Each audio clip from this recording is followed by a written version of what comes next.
Hello, ladies and gentlemen, others. My name is Odette. Welcome back to another stream. What you doing, everybody? I hope you're doing well. I hope this weekend treated you very well. How are you doing, chat? Today, I don't think we're going to finish it today, but I hope today we can finish Genshin's current Arco quests in Snezhnaya. How you doing, chat? How you doing? How you doing?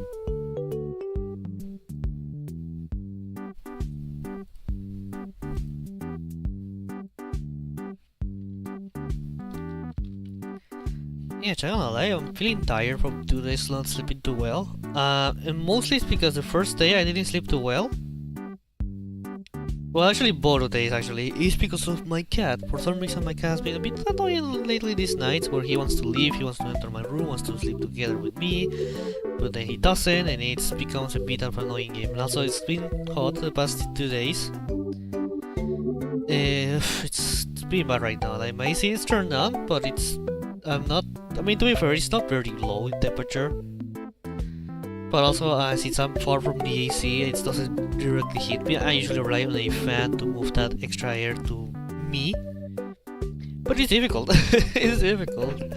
But yeah, chat, a few things before we start with the adventures in Genshin Impact. New video on my YouTube channel, go watch it. It's fun, it's free, it's silly. It's a part 3 of Secret of the Mimic playthrough, so I hope you enjoy it, chat. And second, well, related to the video, is that there's a little thing I hid on that video. It shouldn't be hard to see it, it's pretty much straight on your face, but just a little teaser, that's it. It's a teaser. No need to worry about it. Besides that, it's a teaser, but not it isn't. But it is, but it isn't.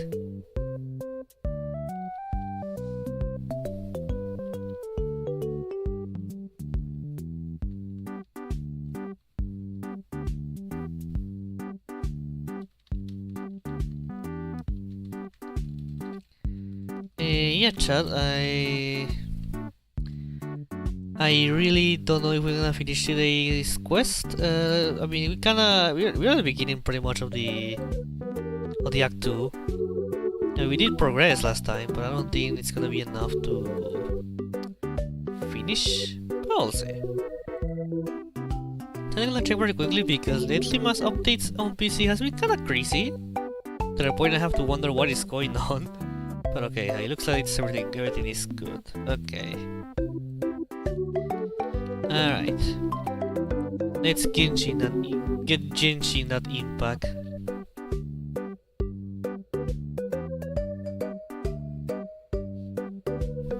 Haven't opened the game yet, by the way.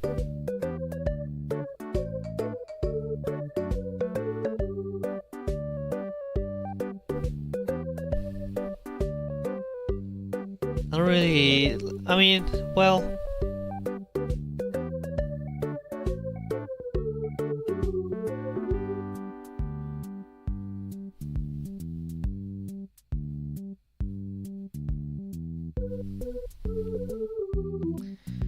Okay, give a second.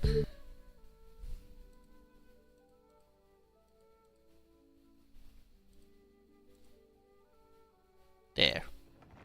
You can see the game. Yay.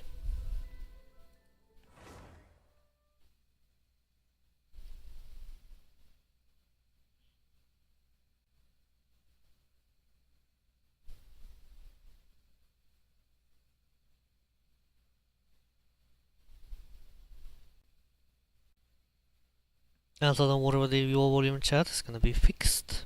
This is how I usually play this game with lower volume than I left it for streaming. I have a mail. Ah, yeah. Sherry's birthday, and it took me long enough to get a hero suite claimed. I don't know why I never properly claimed the hero suite. There you go.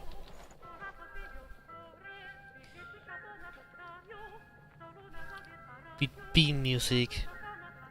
I have the setup kinda weirdly set up. I haven't put the proper setup for streams, but that should work. Especially when I need to see like, hey, I need to see if the stream starts lagging or not. Which I use my phone for that. Piano, and I'll show you a thing or two. Teach me everything, Sandrone. Why my phone cannot stand? There. Don't move. Stay like that. You know, you might test if things goes wrong. My secondary eyes. A new thingy.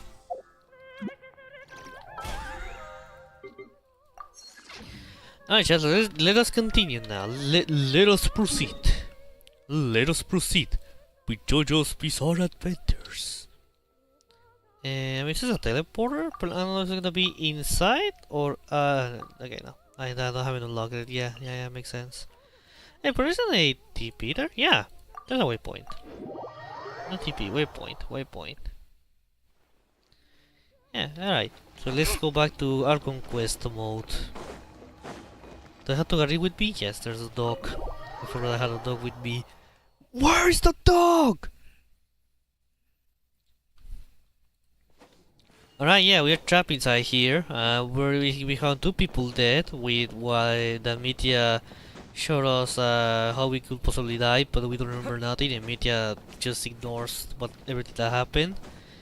We finally met Tonya, his child sister, and she's dying. She's sick. And now let's see what's going on. Also should probably check the inventory. What is it? This. Fuck. Oh no, the picture will become slowly.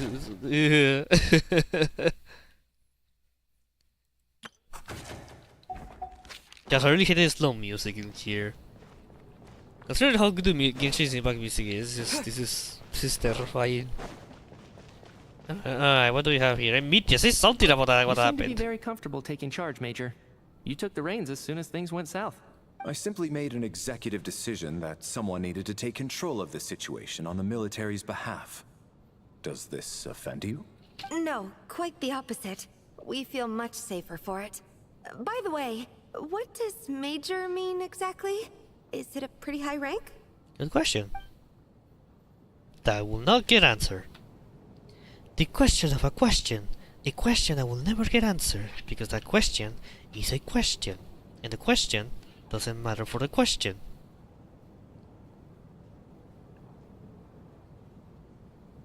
Hey, give me a second, sir.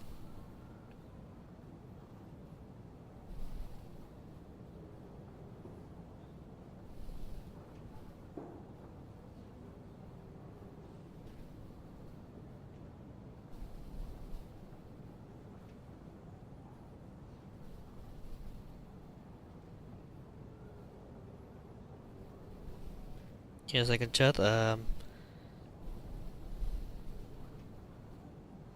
wait, I can just do this. Wait, hold up. Yeah, chat, give me a few seconds. I'm having some struggling.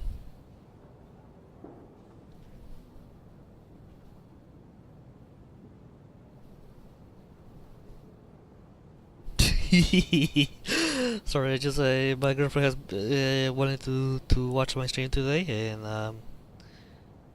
I just sent her the link from YouTube because since I have the stream playing on my phone and check that something goes wrong with the footage, I can see it from there. Well, on my main monitor is the 2 chats.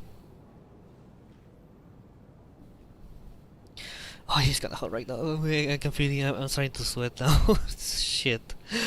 I wish I could keep my fan turned on all the time. It's fine.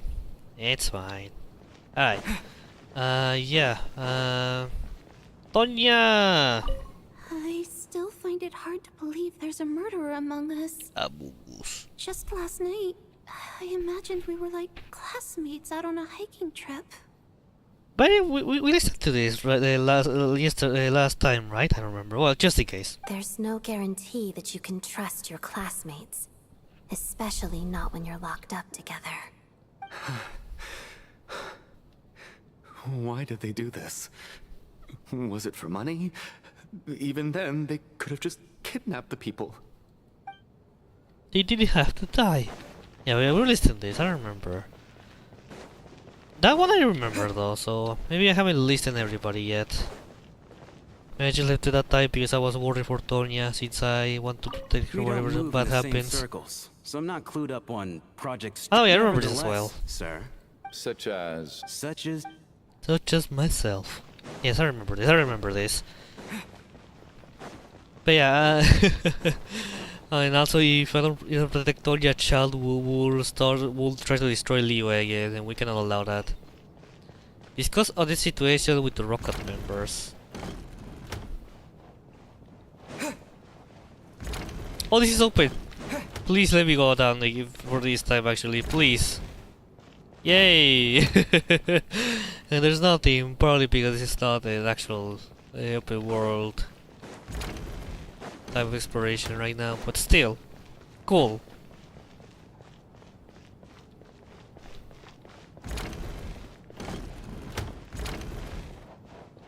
Alright, hello my gang. You're right, that was my bad.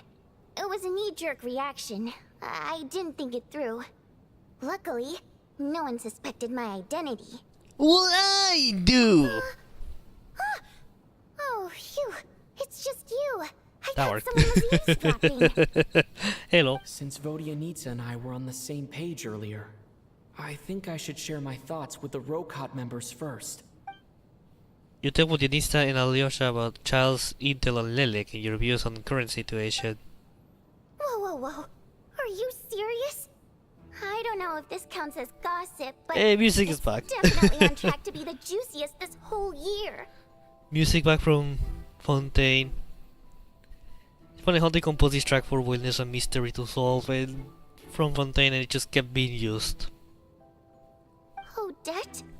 Really? Odette? Oh god, how dumb does this make me look? Lelek has been right under my nose this whole time, and I didn't notice a thing. Actually, it's exactly what you'd expect. Sometimes, hiding in plain sight is the best strategy. And now that you mention it, the more I think about it, the more sense it seems to make. It all adds up. What are we up to now?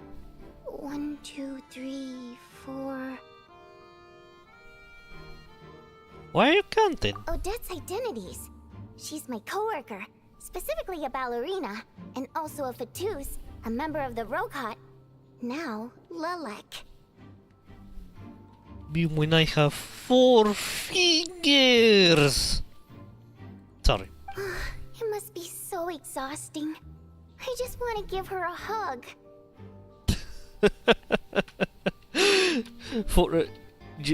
Just because you think she needs a hug, or you just straight up want to hug her for no actual reason then? Gay.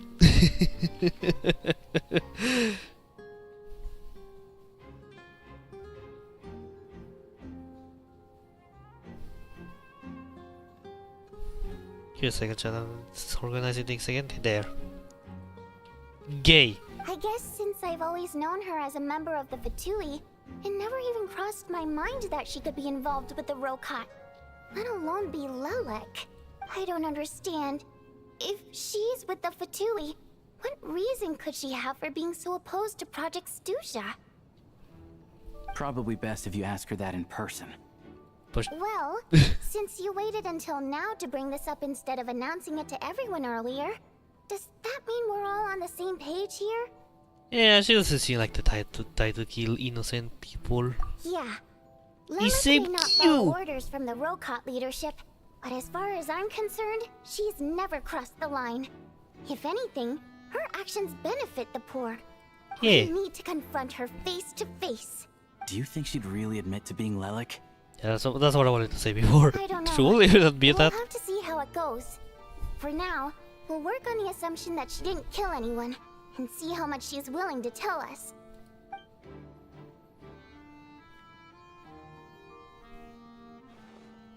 Maybe we can kill her. Now's our chance. Odette's alone. Let's go. Bro, it's just some Scooby-Doo bullshit, and you know you know what would be better? The dog joins. Wait, I need to hide it. I need to hide me. That was to screenshot. Yeah. Screenshot previous preview. There you go. Let's bring back dog. Hey, Odette. What is it, you guys? Shh. Keep your voice down. We need to talk. So, you're Lelek, aren't you? Confess. Alright, fine. You don't have to say anything or explain yourself. Just hear me out first. None of us believes you'd kill innocent people. Whoever murdered those 2 people last night, it wasn't you. The Traveler was the first to figure out your identity. Yeah. He kept quiet during the discussion just now. Still, it's clear where the group consensus is heading. Everyone believes Lelek is the culprit. If your identity is exposed, you'll be in a really bad spot. We're your colleagues, and we know what kind of person you are. I don't want anything bad to happen to you. So, can you clue us in? Tell us everything. The more we know, the more easily we'll be able to cover for you. Alright. Yes, I'm Lelek. And no, I'm not the murderer. Yeah, last time we streamed, I really thought that it could be a red herring. Because again, quick recap. At one point, I suspected that Odette could be Lelek, but then Child and Sandrone mentioned a possibility as well, and now I felt that it could be a red herring. At the end, it wasn't, but I was really scared that it could be the case. And At least I got it before then, them, so need you to cover for I me. won this one. Actually, I'm planning to reveal my identity. Oh, what?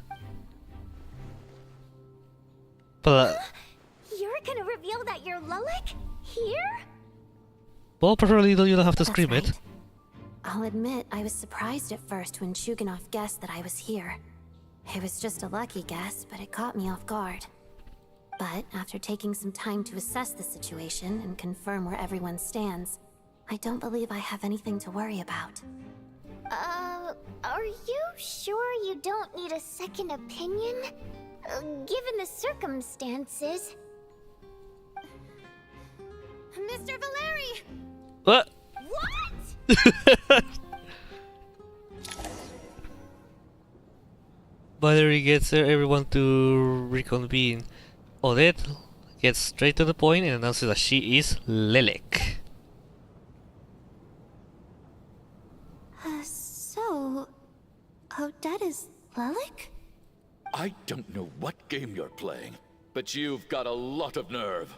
It's just one identity. So what if it's exposed? I can disappear and adopt a new identity anytime I please. I made my peace with this when I chose to become Lelek. But more importantly, I promise I am not the murderer, which means that someone else is. So, if anyone still insists that I did this, you'd best produce the evidence now. Otherwise, I suggest that you bite your tongue. Because if you really believe I killed 2 people without making a sound or leaving a trace, pointing fingers at me would surely only make you my next target. Is this really the truth, Miss Odette? That's confidence, all right.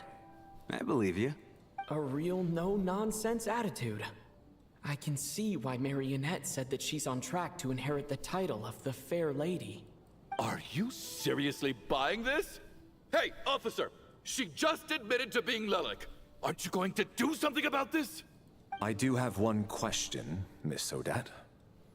Why have you chosen this moment to come forward and reveal your identity? Of all moments. If I didn't say anything, everyone would be focusing all their efforts on finding Lelek. That's a good point. And that is exactly what the real culprit wants.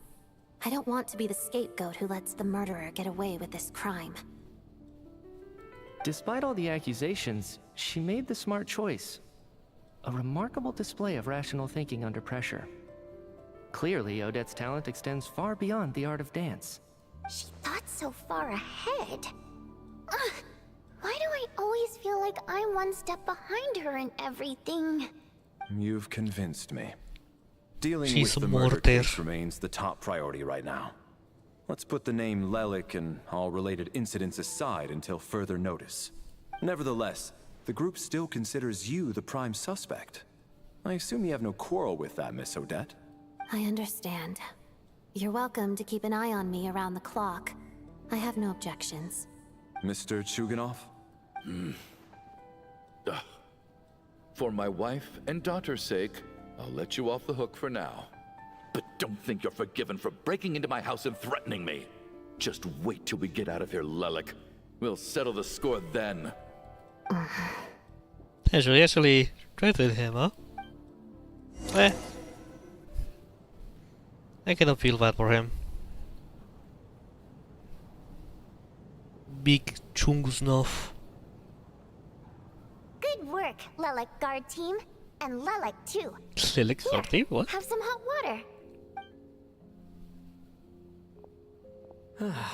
Turns out Valeri knew about my exploits. So now I've been told I have to guard Lelik with him. Shouldn't you be facing my way if you're guarding me? At the moment, it looks more like you're my bodyguards. If the true culprit is indeed still at large, as you have claimed, we must keep our guard up against them also. Don't worry, Tonya. We'll get through this. Once the snow stops, the officials will step in. The investigation will get easier, and then we'll be safe. But once the snow stops, won't everyone just leave? Tonya? You're gonna miss us, huh? Well, some of us work at the theaters, so we'll still be here. I'll even give you a special backstage pass. Really, Miss vodyanitsa? That's awesome! You've made a fan for life. Aw, you're so cute, Tonya.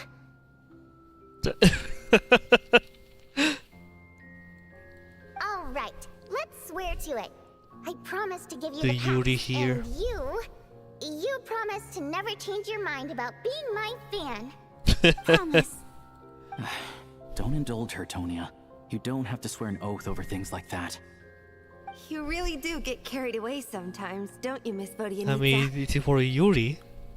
Hey, mind your own business.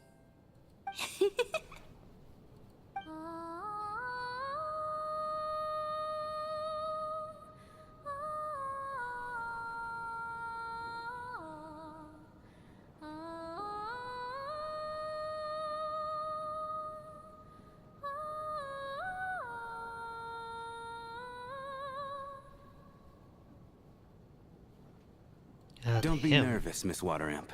Everyone's here. There's nothing to be afraid of. Excuse me? Do I look nervous? Don't be ridiculous. No, no, no. You sound nervous, lass. Oh. Wait, but how... Okay, plenty of people know that I'm a water imp, but still... How come you understand our primary mode of expression? He's one as well. Primary mode of expression. I've not come across that concept before. Do enlighten me, Vodyanitsa. Well, it's just... We water imps tend to communicate our emotions to each other by singing, rather than facial expressions. The emotions we convey through song take precedence over our facial expressions. So, we think of it as our primary mode of expression. I'm impressed, Shram. I didn't take you for a man of culture, but you're clearly rather learned. It's not about being cultured or not.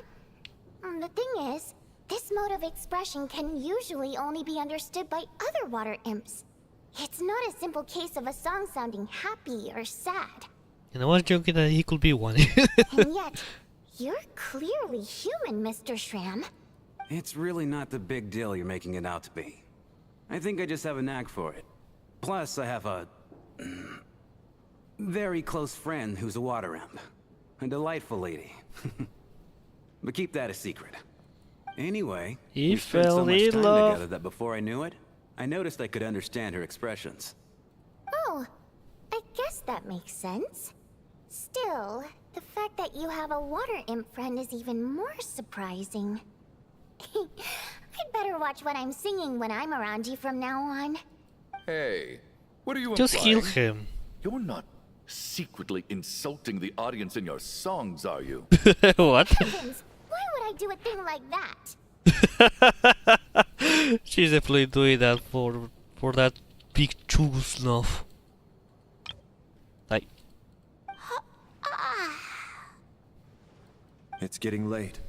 We should discuss our sleeping arrangements for tonight. To guard against the killer, someone needs to keep watch. I suggest that we don't sleep in separate quarters tonight. It will be safer if we all stay together. yeah, As long as someone keeps it doesn't an really eye on matter. Locke, I'm quite sure we won't have any trouble. Are you saying that you wish to bet your life on Miss Odette being the killer? Nonsense. Of course not. Then I propose the following arrangement for tonight. The Traveler, Odette, and I will form the Night Watch. We'll sleep in shifts, but two of us must be awake at any given time. Fine by me. An excellent idea. This allows us to handle the night watch while also keeping an eye on Lelik. Meanwhile, the rule of taking shifts in pairs resolves the other issue. Namely that we can't necessarily trust the Traveler or Valeri either. I expect that plan How took did you quite some time to Traveler? come up with, didn't it? And I'm here to solve your problems. Actually, our field combat manual outlines a similar approach. Although the scenario there involves guarding prisoners overnight during field operations. That being said, I must clarify that I harbor no disrespect towards you personally, Miss Odette. In fact, Lelik's numerous covert operations make fine textbook examples for military agents. I care less about respect and more about the fact that you just robbed me of 2/3 of my sleep tonight. I'm calling dibs on being the first to rest. Good night. Good night, Odette.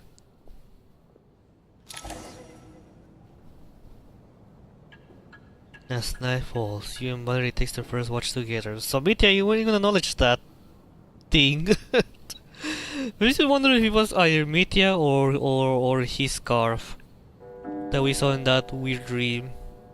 Everyone is sleeping on the stage, making for a scene right out of absurdist theater. Eventually, the time comes for the first shift change. It's almost time. We should wake Odette. How are you faring? And I was sleeping. Not going to argue with that. I'll take a quick nap. If you start to feel sleepy, wake me up anytime. It's finally time for Odette and I to share the night watch. I should wake her up.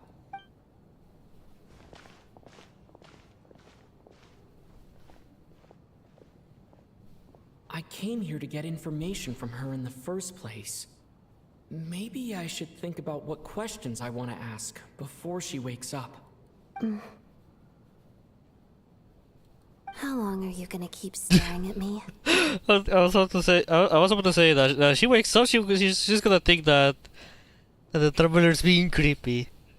And look what happens. You're awake? But I didn't even try to wake you yet. Couldn't sleep.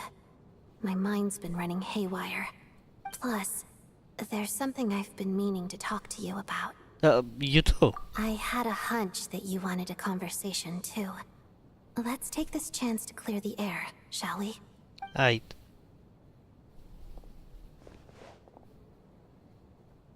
I just had a simple question for you, really. It's, Rosaline. In her final moments, did she have any last words or anything?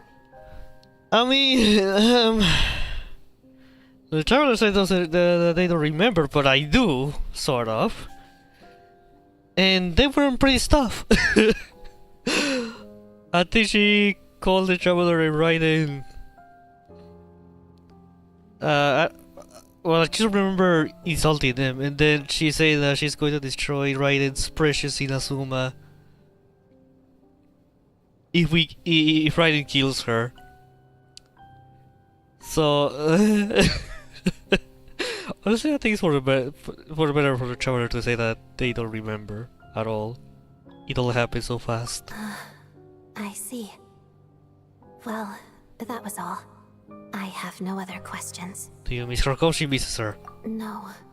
Never mind. She was utterly ruthless in pursuing her goals. That kind of person should be hard to miss.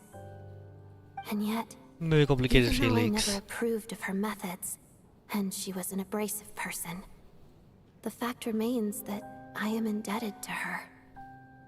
I heard a little about that from Sandrone. Oh, she told you. I remember now. I Yeah. guess that makes sense. I think she and Rosaline were on pretty good terms. Still, she didn't know the full details. Yes. Rosaline wasn't the kind to gossip about this sort of thing. Not that it's any huge secret to me, though. When I was a child, I had to join the Fatui for the sake of my mother and me. I trained under Rosaline. It was extremely grueling, and it didn't exactly come naturally to me.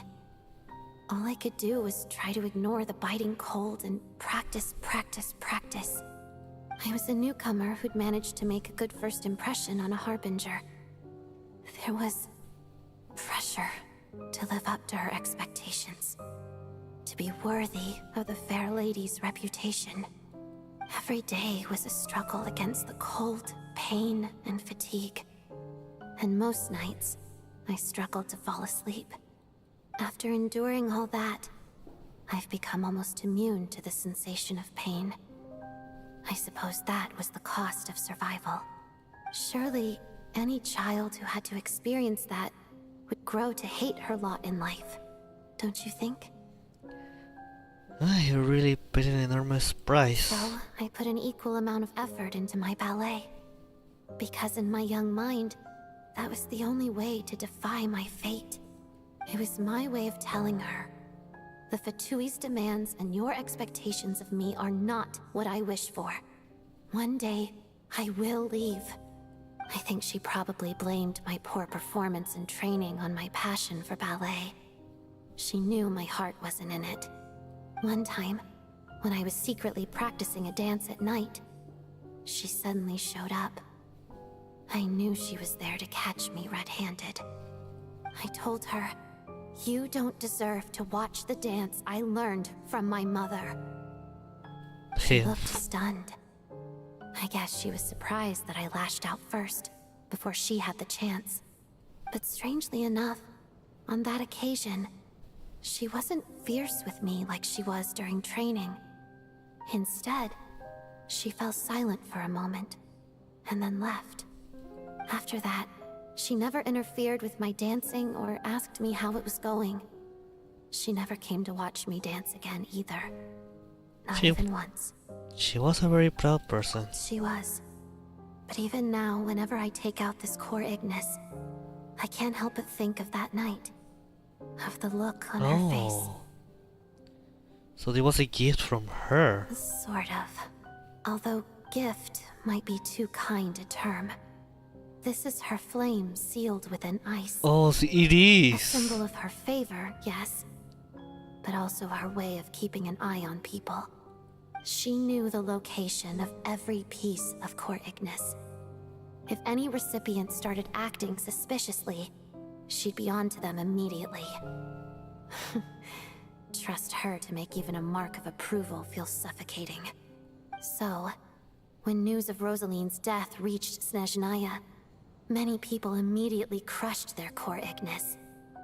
It gave them a profound sense of relief, like they'd broken free from her shackles. But I kept mine. With my sensitivity to pain being as dull as it is, the warmth from this core Ignis is one of the few things I can still feel clearly. I still wonder, did she really come to stop me that night? I wasn't sure, but I was scared. So I said some really awful things. I guess she didn't leave anything behind. Not that I expected her to. It's fine. It's just a bit of a shame that we couldn't settle our differences before the end. Wait, but Sandrone told me you two had settled things. I mean... Unless... Obviously, unless we didn't know something else. Well, she didn't know something else. She did. Are you sure she was talking about this event? She said that Arikino gave Rosalie some advice, and that Rosalie went to see you. Huh. No, she didn't. I didn't even find out that she'd gone to Mondstadt until a while after she'd left. Wait, in that case... I think you should go to see the knave. Okay, I will. Thanks for letting me know. There's something I'm trying to figure out. I'm beginning to suspect that Paimon's mystery illness What a is complicated being caused by relationship. the energy research behind Project Stuja. Paimon's very important to me, so I have to get to the bottom of this. I figured that since you're Lelik, you might know something about all this. The ultimate goal of this energy experiment is to create a weapon for the final battle. What? The weapon's construction was completed in Nodcry. What? Now, all that remains is to arm it with a sufficiently powerful energy. I want to say, it's that canon from Nashatan, but no, the experimental design Boreal. So that's what they were doing at that place. So this is the purpose of the energy experiments. Yes. The weapon's development and all the related experiments are overseen by Lord Piero, the Jester. And the lab is located deep within the Armory Palace. I'm not sure why this experiment would be making Paimon feel unwell, though. The best way to get to the bottom of it would be to go there in person. Once we get out of here, I'll help you apply for an entry permit. Are you sure? Let's not forget that you're also a Fatus. And I'm hardly the organization's proudest member, as you know. You answered my question about Rosaline. I want to do you a favor in return. It's that simple. Yep, he heard. What's wrong? Are you not feeling well? You two seem to be hitting it off. Just take all just take all that, just like normal. I thought you were sleeping. Of course I was. In the military, one learns to fall asleep quickly, even in the most inhospitable environments. It's vital to staying alert and energized. Why? Is something wrong? No, nothing. Even if he was awake, he can't have overheard us, right? Well, thank you both for keeping watch. Traveler, I'll take over for now. It's your turn to get some sleep. Bro, did you get it? I did say that long. Oh, wait, well, okay, fine. Sure. Good night, everyone.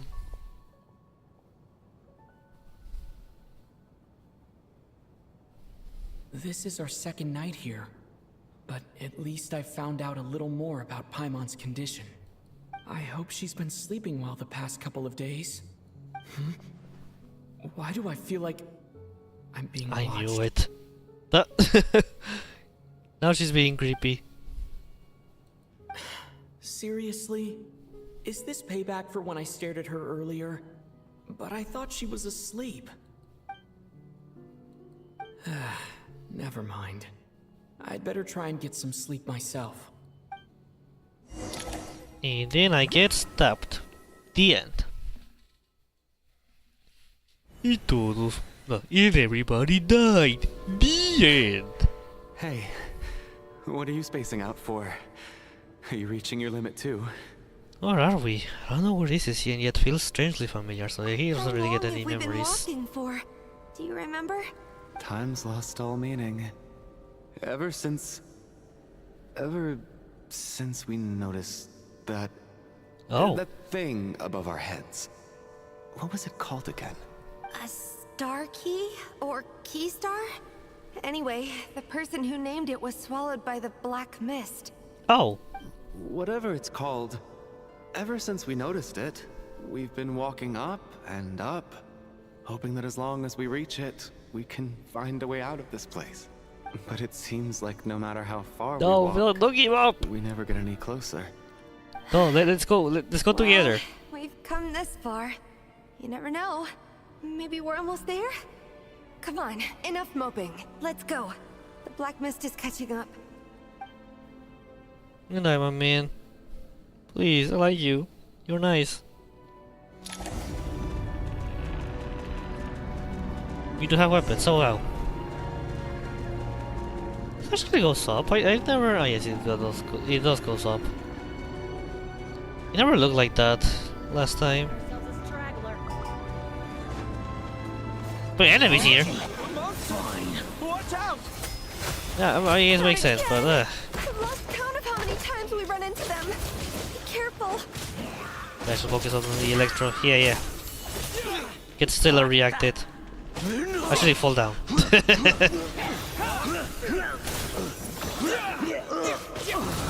What the? So there will be more victims? To have the victims outside of the theater, I mean? Shut up. Run faster. No, what the? Do we want to explode? No, not really. More? God damn it.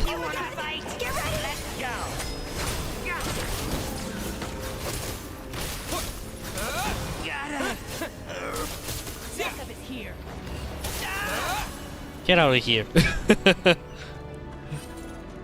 Get consumed by the whatever the thing is called. Black fog mist. Yeah. Go up by people.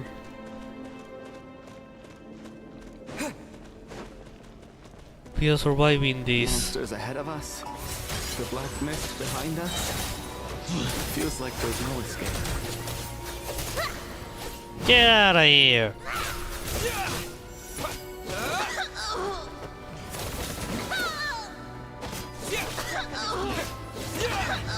Get out of here! Are you hurt, Coolish? No.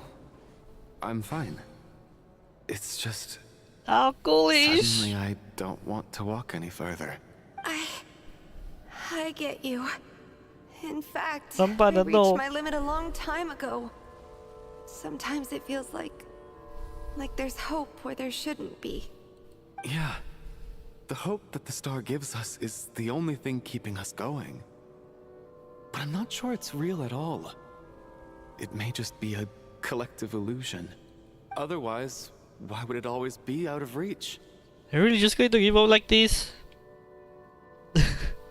I actually feel like we are slowly getting closer to it. We know you mean well, but you're only saying that to try and encourage us to keep going, aren't you?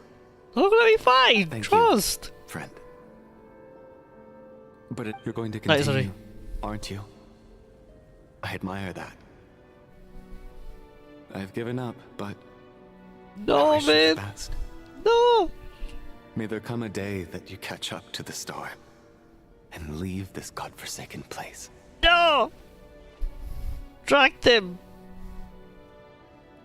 God damn it! If you remember this, if I remember, God, if you remember the last time we dreamed this. It's not an illusion. We really are getting closer to the star. Yeah, but they decided to die, so fuck. Oh, Odette! Congratulations. You're the first person to make it here. I actually made it. Why you sound different? But how did she get here? The closer I get this star, the more familiar it looks. I'm the star's envoy. Huh? The black mist has stopped rising. Its hunger is satisfied for now, having devoured your two companions. This is a good opportunity. I'll let you get some rest before we continue. Continue? Are we going to leave? What do you mean, leave? The star represents the starting point. It's the waypoint for the beginning. Congratulations on reaching the Sleeping is starting actually point. dangerous here. Once you are ready, we will head out and walk upwards. I will be right by your side the whole way. After what I went through to get here, this is just the star? Ugh! Huh? What's wrong? Hey, don't give up before the journey's even begun.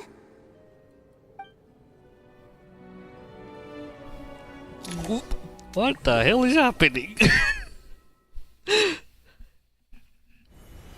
Actually, it's kind of scary. Is that vodyanitsa's voice? What happened? Coolish, wake up! Please wake up! Yeah. A drama about sleeping, which began as a joke the other day, is now playing out on the stage. No one counted on being a tragedy. Everyone is gathered around the two sleepers in the center of the stage. Without even expecting the scene, you already know what has happened, as if someone had told you in advance. Ah, fuck!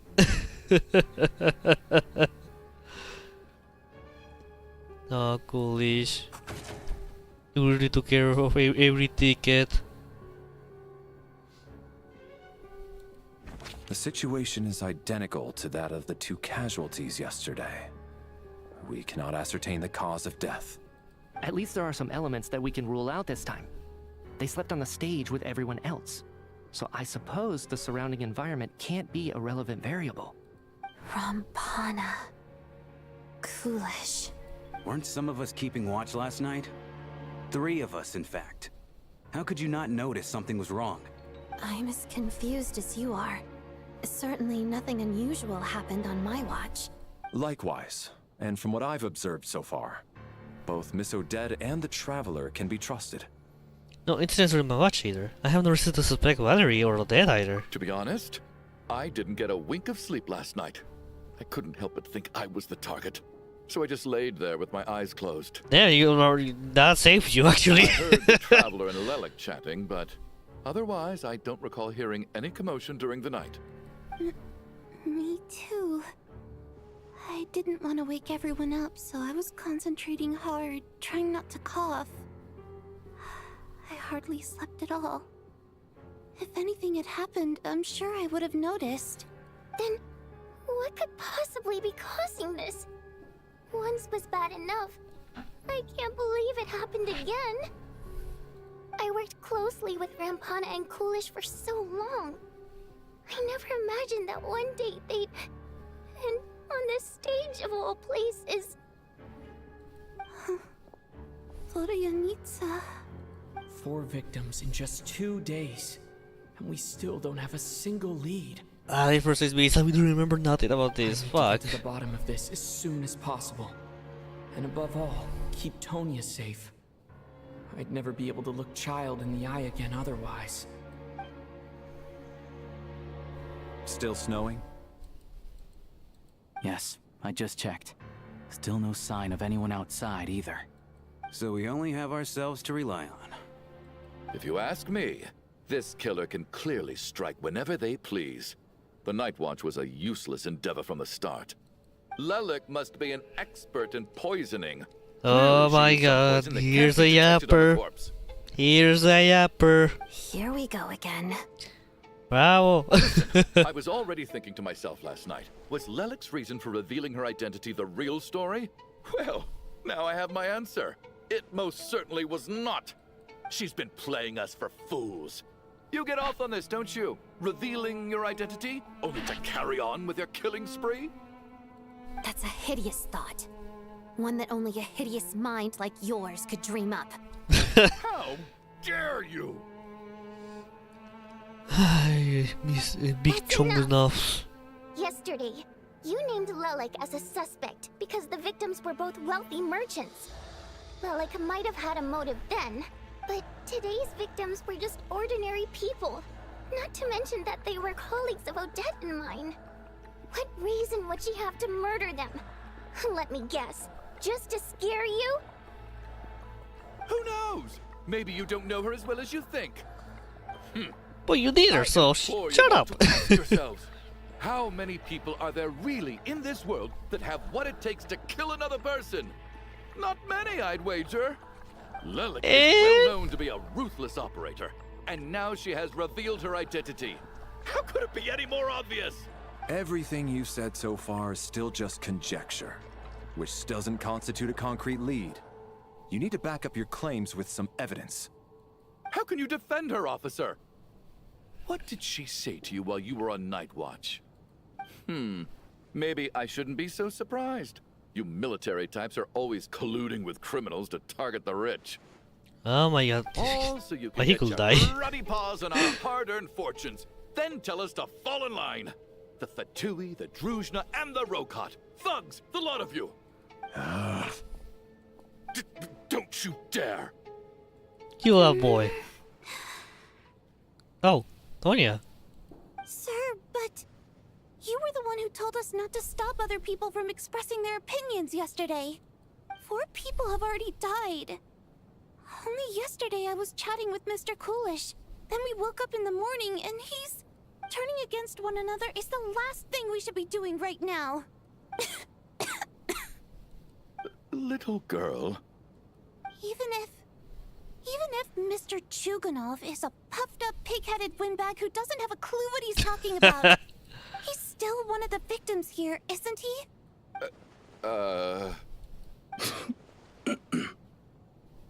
Quite. I had no intention of resorting to violence. But you're right, Miss Tonya. I ought not prevent him from speaking his mind. In any case, I believe Mr. Chuganov has calmed down a little now. We may resume our discussion. I don't think there's any need for that. What is there to discuss? Nothing about this situation is normal.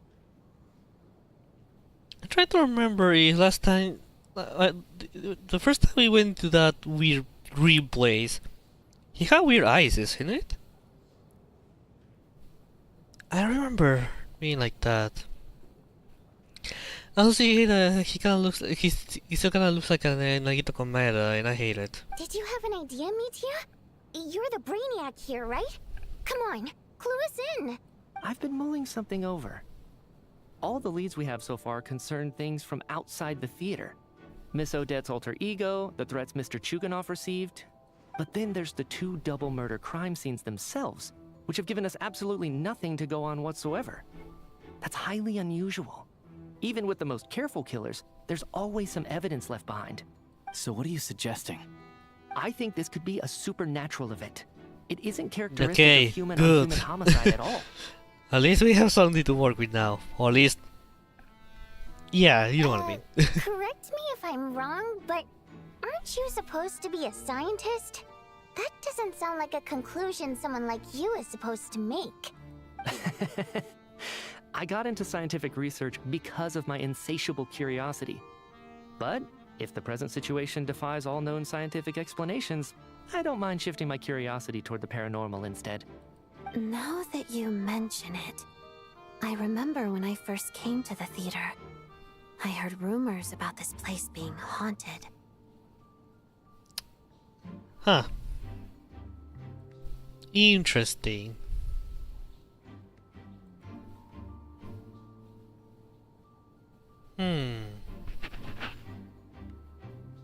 Just like doing quick auto check. Sorry about that. But But I assume that they've been a long time here. They have been in this here for a long time to now something happening. Haunted? Yeah, I think I heard the same thing. But I mean, they're only rumors, right? We've worked here for years. Exactly. Surely They have been you here for would have years. noticed any spooky goings on by now. Well, this has taken an unexpected turn. A haunted theater? If Paimon were here, she'd probably be hiding behind me in fear right now. I hate the fact that they left the empty space here for Paimon. Well, usually Paimon will be there. Why don't we take this opportunity to look for clues again with a more open mind? Maybe a different perspective will help us see something different. Very well. Whether it's criminals or ghosts we're looking for, the same rules apply. Everyone needs to tread carefully. I'll move the bodies into the same room for now.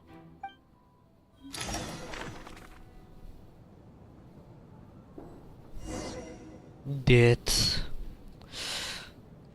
And you only have 2 not 3 NPCs, but surely Tonya won't die, right?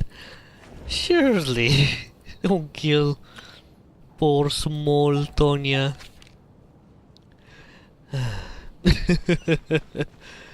The fear is real. Ah, vodyanitsa. Vodyanitsa. Very hard about whether there's anything that ever needed hiding. After all these years, there must be some things even I've forgotten about. Okay, someone else around here before I talk to everybody else? Yeah, that's a pretty big case. There's a lot of barricades here to not really stop anything. Not like I can't open a door to begin with, but you know.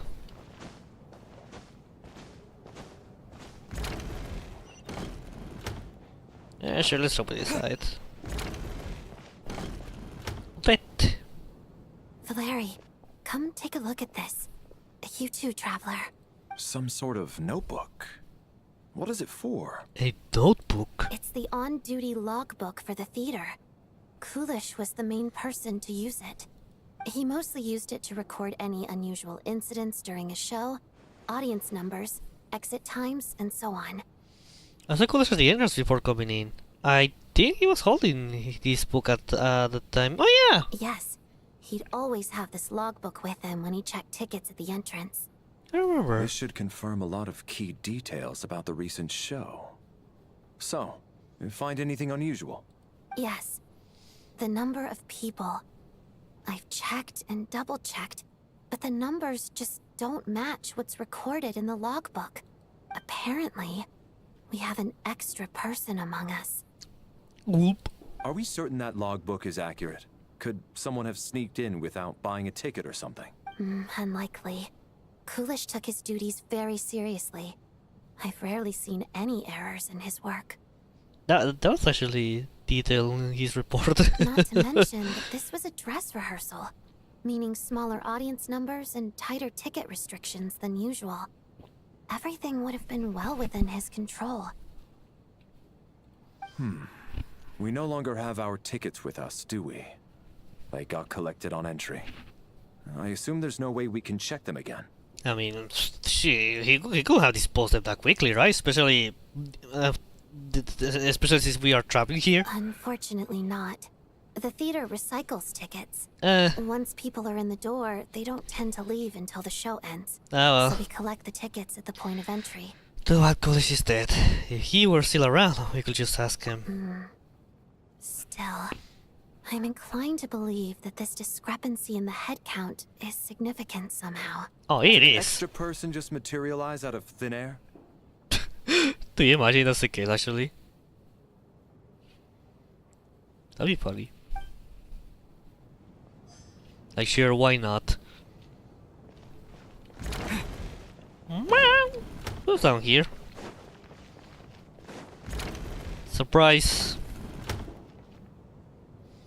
Bottles. Traveler, since you're here, come take a look at this. Alosha found it. We're both curious to hear your perspective.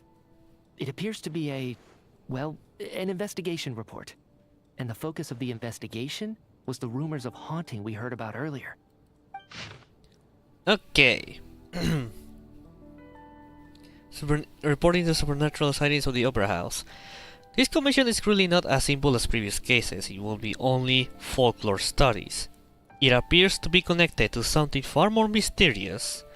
An extinct civilization, the creation of ancient gods, or powers from beyond this world. The possibilities leave ample room for speculation. From now on, we shall take this as a lesson. A simple surface does not imply that what lies beneath shares the same level of existence or nature.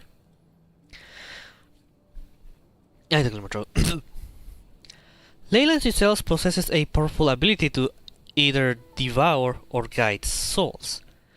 In most cases, once the soul and body of the deceased are separated, the soul is drawn directly into the ley lines, leaving no room for lingering existence. Yeah. We don't learn about a lot about the ley lines in Atlan, even though they are different ley lines from the rest of the map.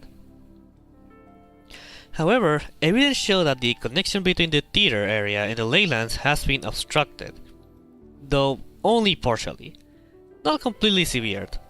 Still, this has granted certain souls unwilling to return to the ley lines an opportunity if the resistance is strong enough. They may even linger within the theater indefinitely. Oh wow. In theory, however, these souls within the theater are incapable of influencing the physical world. I was thinking that souls should be able to do nothing right? Because, I mean, no, not really. Like, even in Atlan, when Citlali used her powers to see the souls, like, it was because of Citlali's powers. So, no, they shouldn't be able to do anything. Only under extreme rare circumstances can they produce phenomena observable to the human eye. Overall, they can be considered harmless. This assessment may be conveyed in advancement to the theater's management to reassure them. But for me, the investigation does not end here. Uncovering the reasons why the ley lines have been obstructed is the true focus of this inquiry. After consulting multiple sources, the most reliable hypothesis at present appears to be the existence of an angel civilization and preliminary attempts to the ley lines renovations. There is too little information available here. I must return home as soon as possible.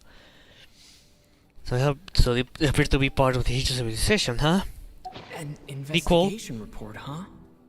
Looks quite old. This person's name looks to be of Sumeru origin to me. Was the investigator from Sumeru? We're gonna say Dottore here. What's his name? Dottore. The theater manager must have hired an investigator once specifically to look into this issue. But it doesn't look like anyone ever looked at the report. So we have at least 4 souls trapped in the theater, okay. Presumably, the manager wanted to know if the supposed haunting was dangerous, while also being fearful of word getting out in case it affected the theater's business. Anyway, the bottom line is, the haunting is actually real after all. It's caused by an obstruction in the ley lines.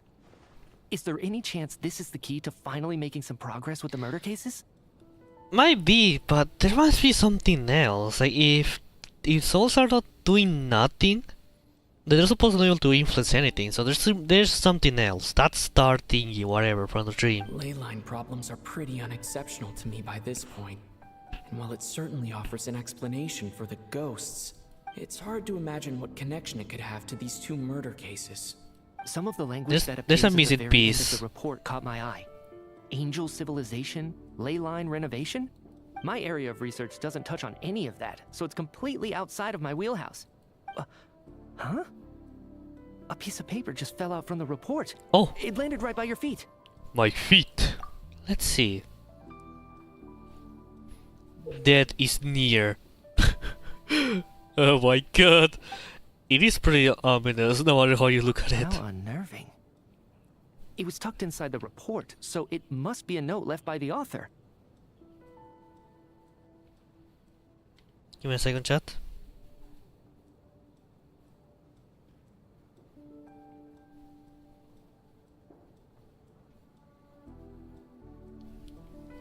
Death is near. Is that supposed to be what's going on here? With us in the theater? I don't know. But if so, how did the author foresee it? Could he predict the future somehow? Maybe things are more complicated than we thought. No, wait a second. If we take the report and the note at face value, they completely contradict one another. The report definitively concludes that the hauntings in the theater are harmless and cannot affect the real world. But the note seems to be warning of potential danger. The question is, what exactly does the note mean by death? Is it simply describing situations referring to the victims, or it could be referring to the perpetrator?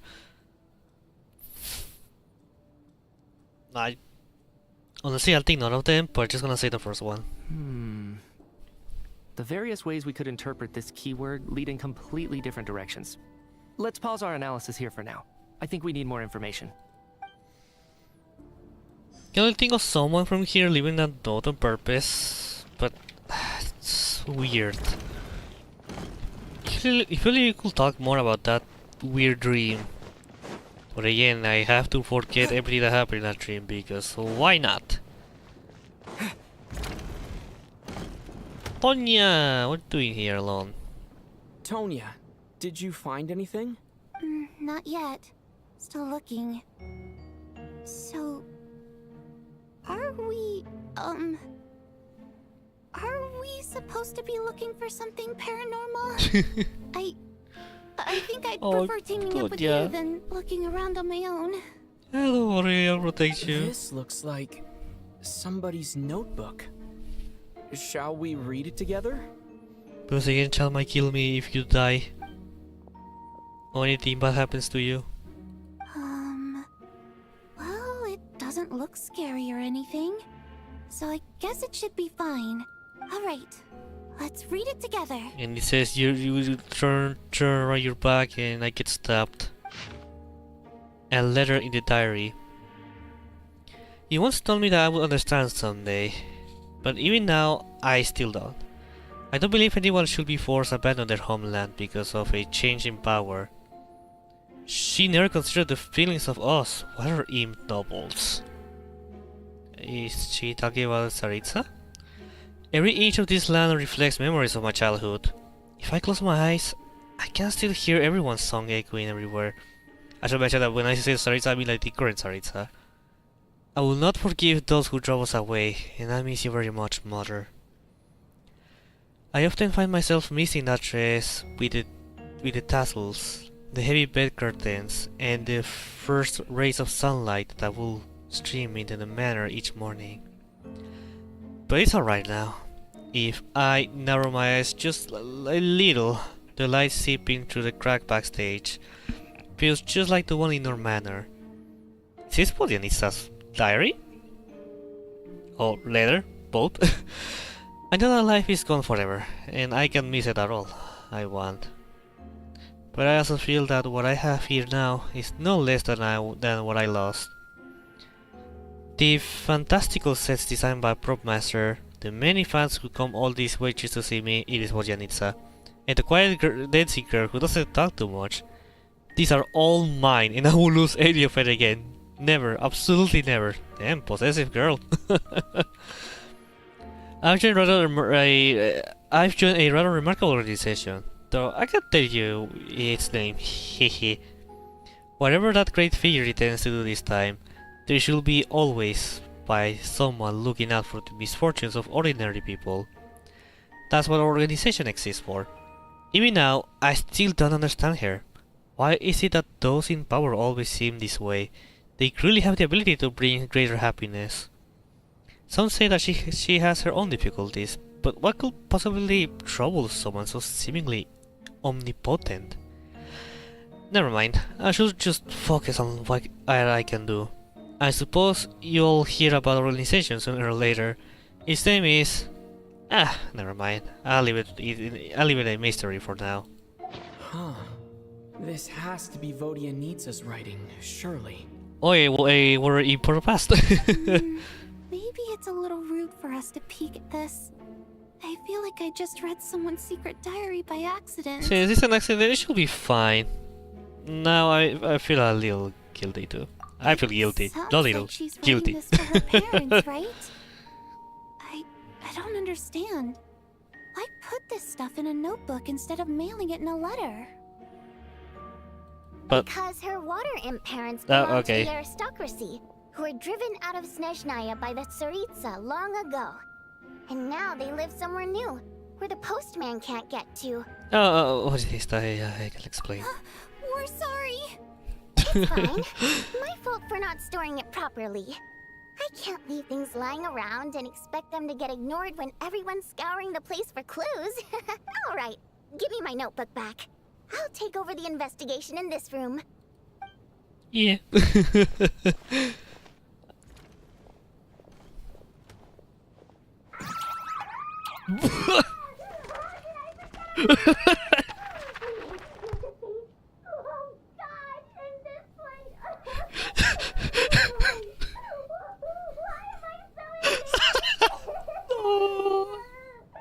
Oh no, por vodyanitsa. No. Poor girl. Yeah, well, that just happened. If we take all this together, it's not impossible, is it? If anything, it's the natural conclusion. Oh, I beg to differ. This sounds to me like a product of a researcher's vivid imagination. And perhaps it's because I'm still viewing this through the lens of a typical murder investigation. But still, I'm struggling to be persuaded by your theory. Does it really sound that far-fetched? Alright, well, let's treat that as speculation for now. I do agree with what you've said, so let's go with your idea for now. Good. Okay, now that we finally have some meaningful leads, I think it's time to reconvene. Let's get the others. I can stop seeing Valerie's arm. Like it was like technology from Natlan. It's kind of weird. I say mainly because of the, I assume it's a tiger lion shoulder, and the lines that reminds me a lot. Well, actually, it reminds me more of Somero actually. Dia's arm. Well, it might not be important for now.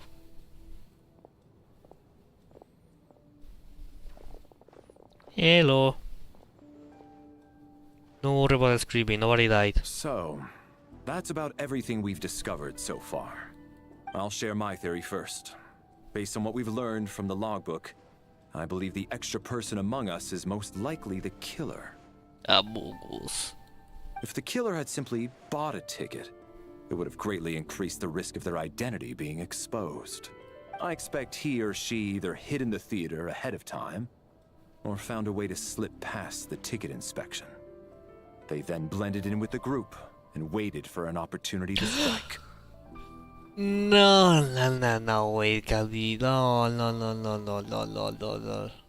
It's not Tonya, right? Because I remember now that when we came to the theater, we were like, where's Tonya? We don't have a seat marked. It wouldn't make sense to like share a seat. I mean, this is like couches seats, sort of. So I always wonder about her. Then she actually was part of the theater, but she was sitting somewhere else further apart. So it's Tonya? Oh, no, oh my god.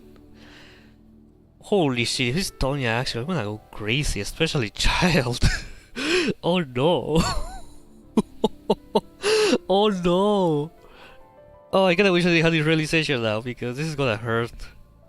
This is going to hurt. I don't want. I don't want. I don't want to suspect Tonya. I don't want to. I cannot speak. I don't want to suspect Tonya, but you know that little detail. Gosh, I can't believe I suddenly remember that. I cannot believe I suddenly remember that part. Oh my god. Oh no. Oh no, Tonya. Don't do this to your brother. What about the note found in the investigation report? Any thoughts on how that fits in? The killer may have simply planted it there as some sort of sick joke. I've seen my fair share of psychopathic killers. What a love sick playing joke! Cryptic mind games. So, it has nothing to do with the haunting of the theater after all. This theory makes sense to me. If we have an audience member unaccounted for, chances are they didn't come here to watch the show. Could it really be that simple? So, in other words, But then, all we have to do is find out who got in here without a ticket, and all our problems will be solved? not really, because I was just thinking, okay, so let's just say it is actually Tonya. What's up with Tonya then? Like, we know that there's like this weird world that we go when we sleep on here. And that at least 2 people needs to die to stop it. How does she do that? What powers does she have? How is this even possible to begin with? That's my biggest question right now. Tonya is a suspect right now in my books, in my FNAF books. Sorry, but then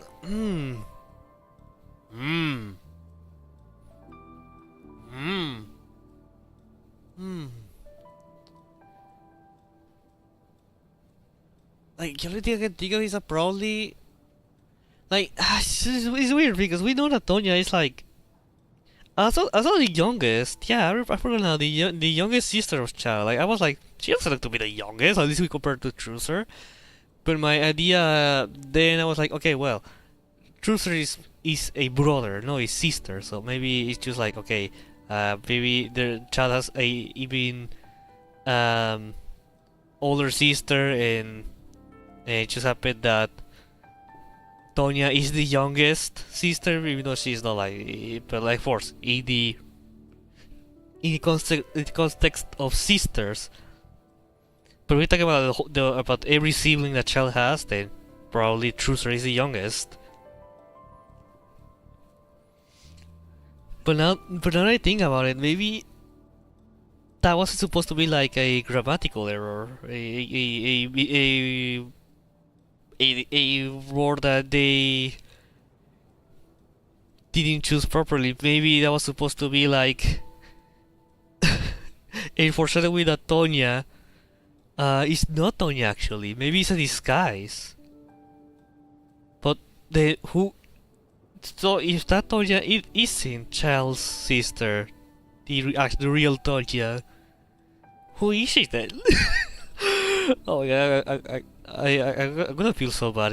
I mean, either it's be true or not, I'm gonna feel bad. Okay, let's just keep going and see how this gets developed. Then let me make one thing clear. All the theater staff should be well aware that I came here for the rehearsal legitimately, yes? There's no way I'm the one who didn't have a ticket. It's true. I hear you used every trick in the book to get a hold of that ticket, too. Everything short of throwing a temper tantrum and rolling around on the floor at the entrance. Oh, the two of them hate him so badly. Stupid big chungus love. I most certainly did not degrade myself in such a way. Probably a stupid question, but I might as well ask. Did anyone here get in without having their ticket checked? Guess it was naive of me to expect them to just admit to it. Especially after the unprompted Lelic reveal. Once was already a miracle. Twice would be unfathomable. Dimos aquí the extra person with a ticket. Oh wow, you straight up, let's think about it. We're gonna choose Chugonos. Okay, yeah, alright. Oof, I really think it's Tonya. Because again, when we entered, she wasn't here yet. But then she just casually appeared, but in a different seat. Because again, it would make sense to share seats. They're like, yeah, because Child was like, yeah, I'm going to the show with my sister Tonya, but since I cannot go there because of official Fatui stuff, I'll send you a test traveler. So it would make sense to share seats, be next to each other. But when we reached there, Tonya wasn't there, and then now we're here. We came here, Tonya's nowhere to be seen, and then she appeared in another seat. So, the younger sister of Natalia, there it is, the younger sister. Actually, the poor health condition. Like, Chandler mentioned about this. They were like, damn, Traveler even noticed that. Like, damn, I don't remember Child mentioning about that detail. And it's me, the 40 center.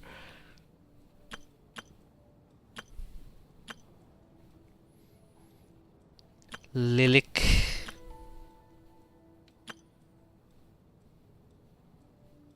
I mean, unless the clue from vodyanitsa is important, which I really doubt. I think it was just like a silica scene or that's it. Or maybe impossible for later. But I don't think it has anything to do with this. Oh my god. Alright, chat. This is what I'm gonna do. I need to do something for a few minutes. So I'm gonna think about this while I do that thing. While I leave to stream a pods, okay? So be right back, chat. Be right back. I'm so scared.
Hi chat, I'm back. Are you ready to continue with this murder mystery? Because I'm not. I'm not. Okay, so I think I deduced, and honestly, I really don't want to say Tonya, but all of these actions from earlier really makes me scared.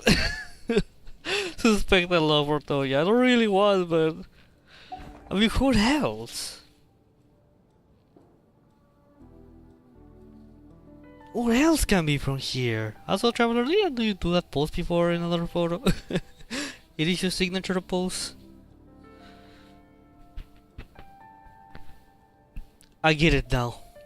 Mitya is pointing to the culprit, but since you won't maintain it's one of these four, but if you look carefully, at least all of this group I'm hovering right now is all four behind. Tonya is crouching. These two NPCs are just holding back, so it could be either the one who's dead or or Alosha. Okay, fine. I hate this, but I'll do it. Tonya received her ticket the same way I did. I assume Child got both of them together. Oh! In any case, I knew in advance that Tonya was coming. That's right, that ticket. She has a ticket. Because of Child, I didn't take that into consideration.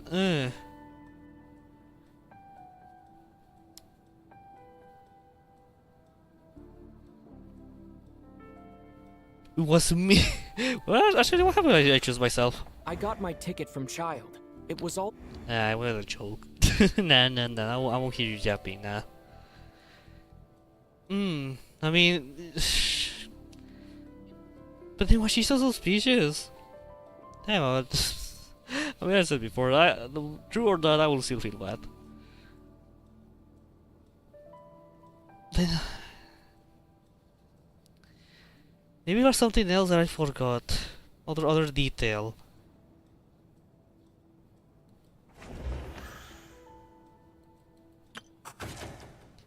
Unless someone, I mean, they let me choose a death.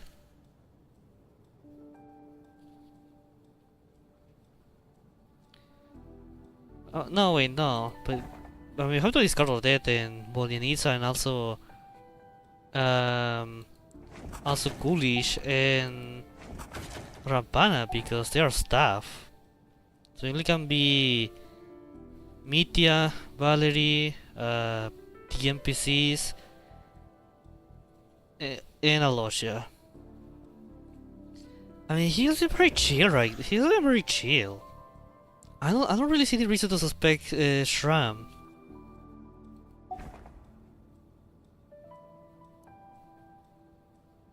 I mean, we're choosing who is the extra person with or without ticket. to be fair, but still.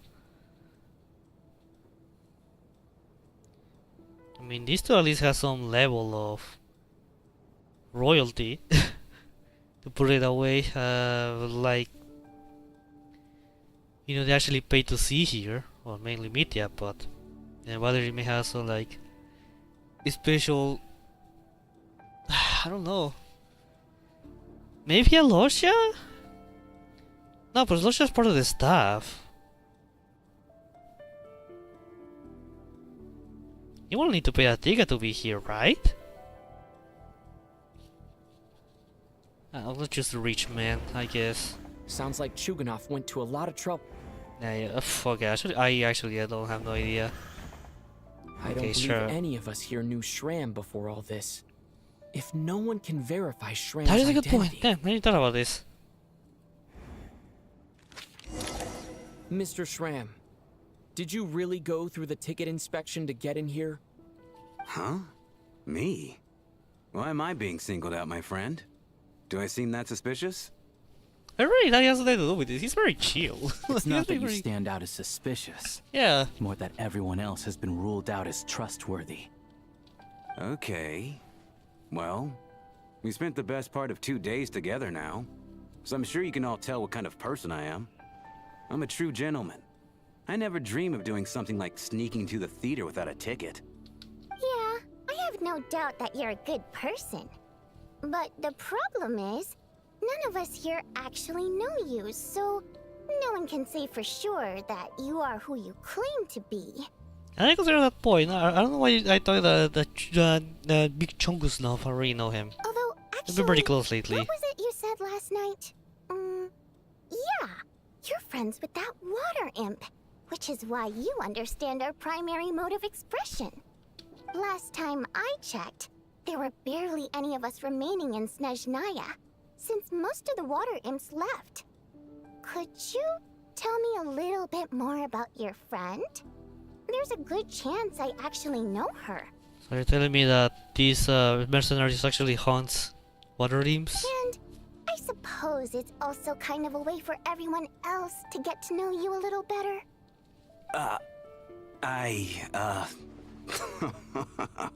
Good grief. Are you blushing? Pull yourself together, man. Stop giggling like a teenage boy. It's revolting. Hey, revolting is a little strong. All right, fine. I'll admit it. That water imp friend of mine, the truth is, we're dating. I was just the bodyguard hired by our family. But the stars must have aligned, because sparks began to fly between me and their daughter. Never in my wildest dreams did I think I'd get so lucky. We don't need details. Just get to the point. Okay. I'm just a little hesitant to reveal her name, that's all. You know how it is.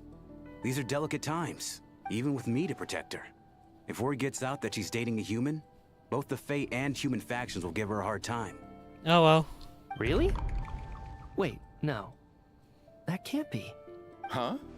Shram, what the devil are you talking about? Huh? Why is everyone looking at me like that? Surely you can understand where I'm coming from. Delicate times? Factions? Yes. You know, the Civil War. Last time I checked, Bro. the Fae and the humans were still at each other's throats.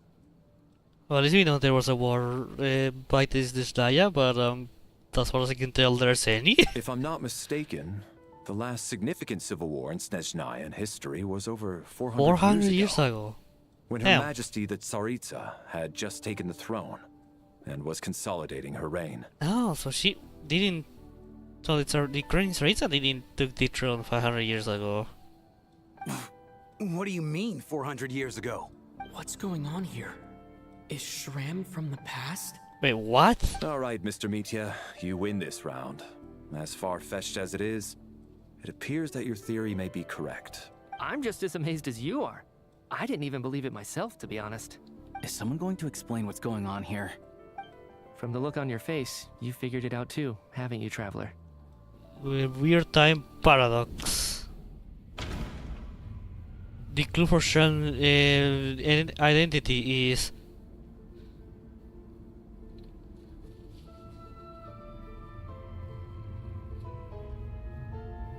I mean, so wait. I mean, probably it isn't, but is the vodyanitsa letter supposed to be kinda connected with this thing? Oh my That god. seems to be the case. Shram's the extra person. Oh no. Okay, guys. I need this, I private mean. letter touches. The clue of Shram's true identity is... That was him, the alleged theater's leader? ley lines have been modified to block souls within its grounds from returning to them. Some souls can even wander this place forever. Mr. Shram's statement proves he is from hundreds of years ago.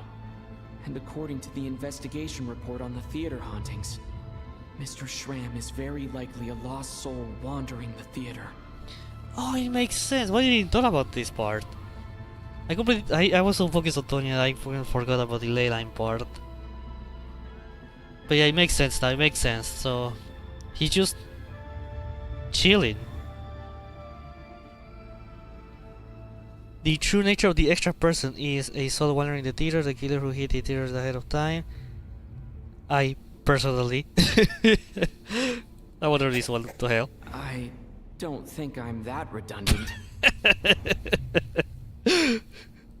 Okay, what are the soul of For the some theater? unknown reason, the soul that has been wandering the theater due to the ley line issues has joined our group and blended in. Yeah, that must be the immediate reason why the Now these are ticket count four. doesn't match the number of people present. 5, I mean. Death is near. In this case, death is mostly refers to someone who died long ago. The contents of the investigation report have been verified. There are indeed ley line issues and wandering souls in the theater. Death likely symbolizes the deceased. Mr. Shram, for instance, death is near. That must mean that there's a dead person in our midst. That's the truth, isn't it? It's a lot more complex than I expected, or more like Yeah, more the logic is twists. clear now. The investigation report said that there would be souls stuck wandering around the theater because the ley lines were cut off. Mr. Shram must be one such soul who died in the theater a long time ago. In which case, that also makes him our extra person. So when the note said death is near, it must have been referring to death as in the deceased, people who died a long time ago. Someone who died a long time ago. In short, there's a dead person among us. The extra person we've been searching for is a ghost from the past. You mean I'm a ghost? No. Don't make jokes like that, my man. There must be some mistake. But even if I was dead, I know for a fact I didn't kill anyone these past 2 nights. Yeah, even if all that's true, the report also said the souls inside the theater can't affect reality, right? They're harmless. Then what if the problem isn't the souls at all, but the ley lines themselves? Eh? The ley lines have a powerful ability to attract and devour souls. Let's say that the ley lines are like a black hole, That makes more sense constantly now. seeking to engulf souls. But the souls that don't want to return are trying to avoid being sucked in. Huh. Why does this analogy sound so familiar? From that land. What happes when the black hole can't Maybe achieve not its exactly like goal? this, but I'm only speculating here, similar. but what if it ended up swallowing innocent souls by mistake? Or intentionally taking other souls to compensate? That could explain why we weren't able to determine a cause of death. If you're right, and their souls were devoured by the ley lines, it does make some sense. How's this only storm though? It does seem to explain a lot of the things we couldn't make sense of. Does that mean it's true? Except there's no concrete evidence. Mitya's relying on a lot of logical leaps. No, but I'll not actually be feeding, but... Is it raining? No, never mind. I heard weird, like water sounds. It's kinda cloudy, but not much. But yeah, I was thinking, like, yeah, the ley line has to compensate by getting 2 souls. So, what was the line exactly? We can see over here.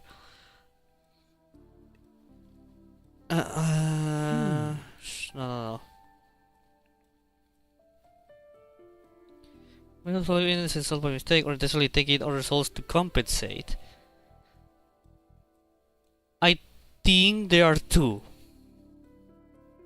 Because it needs two souls to be satisfied. If Shram is one of them, there is another dead person with us.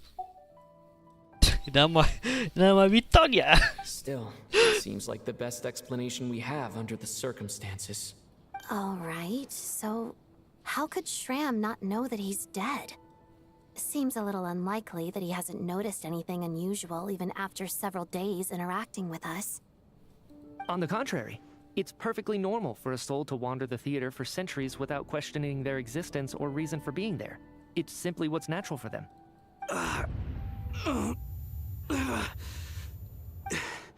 You know what, Mr. Brainiac?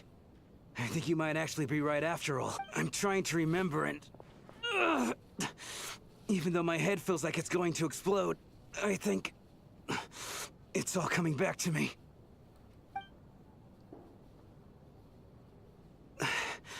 I was the one who didn't want to remember my own death, so I forced myself to forget. Well, I'm sure those are painful memories. My lady and I snuck out to go on a date one day. We bought tickets for the theater. It wasn't really my thing, but I was just happy to be together.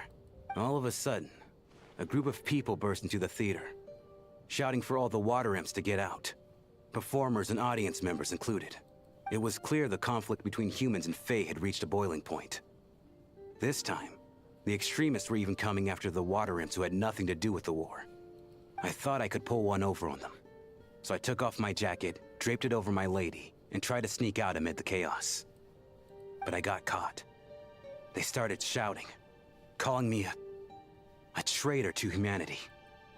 But I was going to do whatever it took to buy our chance to escape, no matter how many people stood in my way. I had to, both as their bodyguard and out of love. Yeah. It's all right, friend. You can stop there if you want.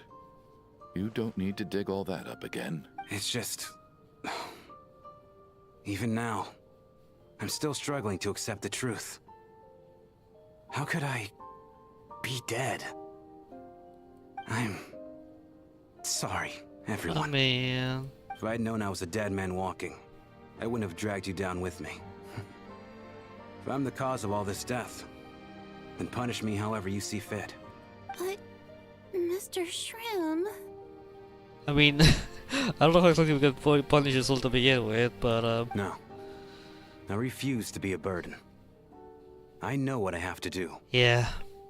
You said I've been wandering the theater for centuries, right? I guess it's high time I got a breath of fresh air. Out there, I mean. I'll leave this place, and take all this death with me. Go out on my own terms. Mr. Shram, I'm sure we can figure out a different course of action. My good sir, we both know I'm not supposed to be here. Yeah. I should have accepted my death long ago. One way or another, this has to end.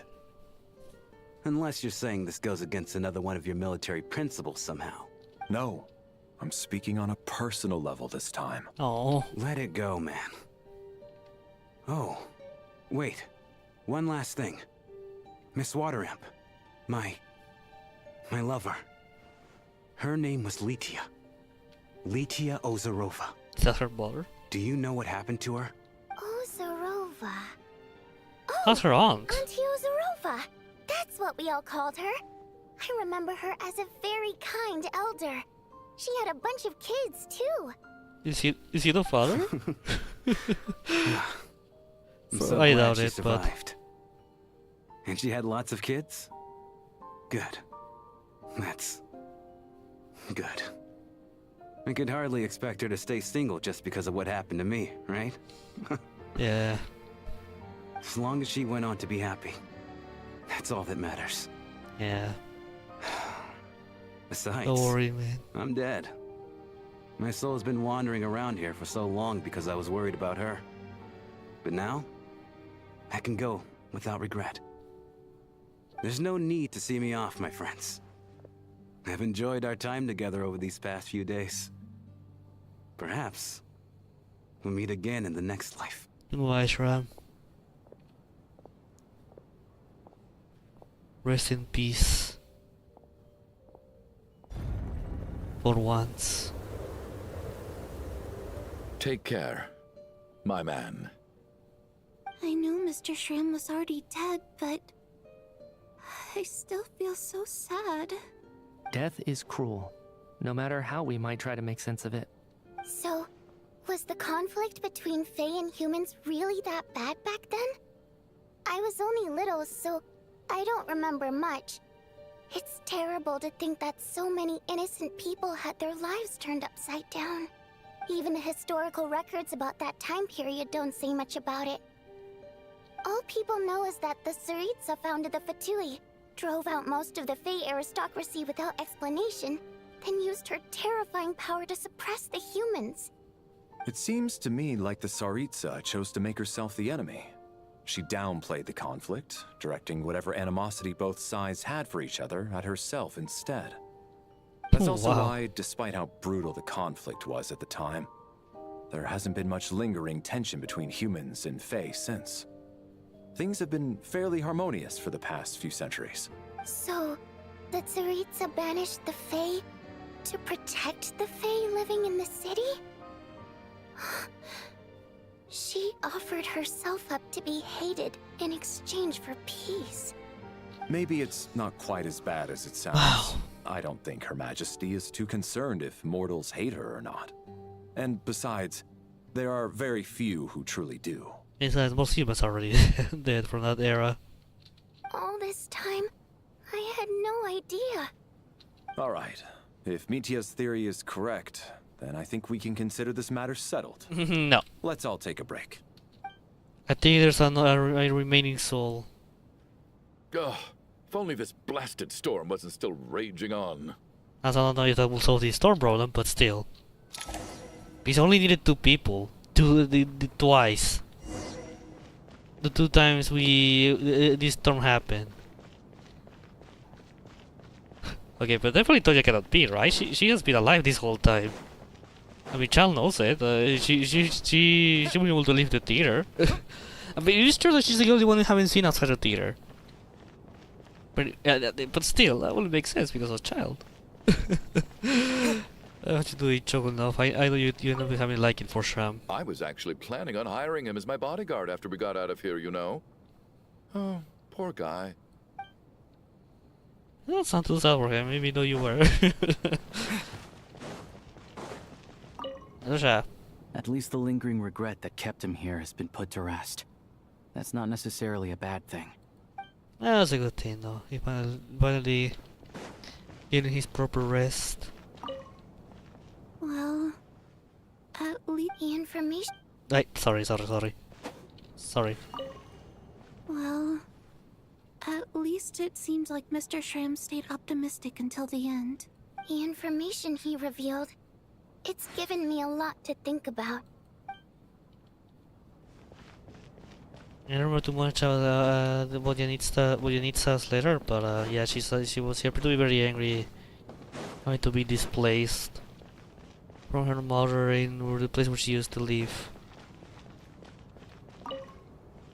Even though Shram was already deceased, his decision to walk into the snowstorm was still a sacrifice, and a very brave one. This is one of the few times I don't feel at all happy to have my theory proven true. If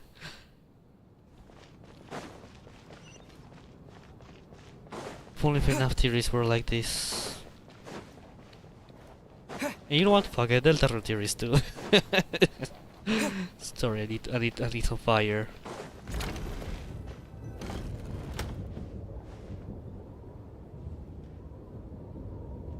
It is so quiet Looks though. like now we can just rest until the snowstorm stops. I still can't believe Shram turned out to be a ghost who'd been in the theater for hundreds of years. To think he was dead this whole time. Knock knock. Hey, who is it? Knock. It's a joke. Follow it. You know the door is It's a closed, joke! right? You don't have to knock. It's a joke. Think of it as a signal then. When I'm entering someone else's room and I knock, I'm here as Odette. If I don't knock, it's Lelik. Do I enter someone else's room and I knock? I'm here as... Okay. Please come with me, Odette. Thanks. So, why did you come to find me? Is there something I can help with? Vodyanitsa said you knew about my secret identity from the start. But when everyone was discussing who Lelik could be, you were worried that revealing what you knew would be unfair to me. So you kept it to yourself, right? That's what you wanted to talk about? You just come here to take me? That's kinda happy ego, but you're not sure. Yes. I'm extremely grateful for that. Oh, no problem. Your buddies, you and me, whatever you need, out here. It's nothing. I mean, you didn't hold what happened with Signora against me, so I should thank you for that as well. Actually, there's something else as well. I found myself in a situation similar to the one you were in when you helped conceal my identity. Oh. So I thought I'd come and ask you for advice. I'm honored. What is the situation? It's about Mitya. Mitya? Before all of this, the last time I saw him, he was dead.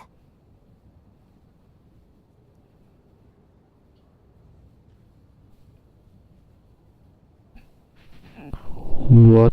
As I'm sure you know, my goal as Lelik was to stop Project Stuja.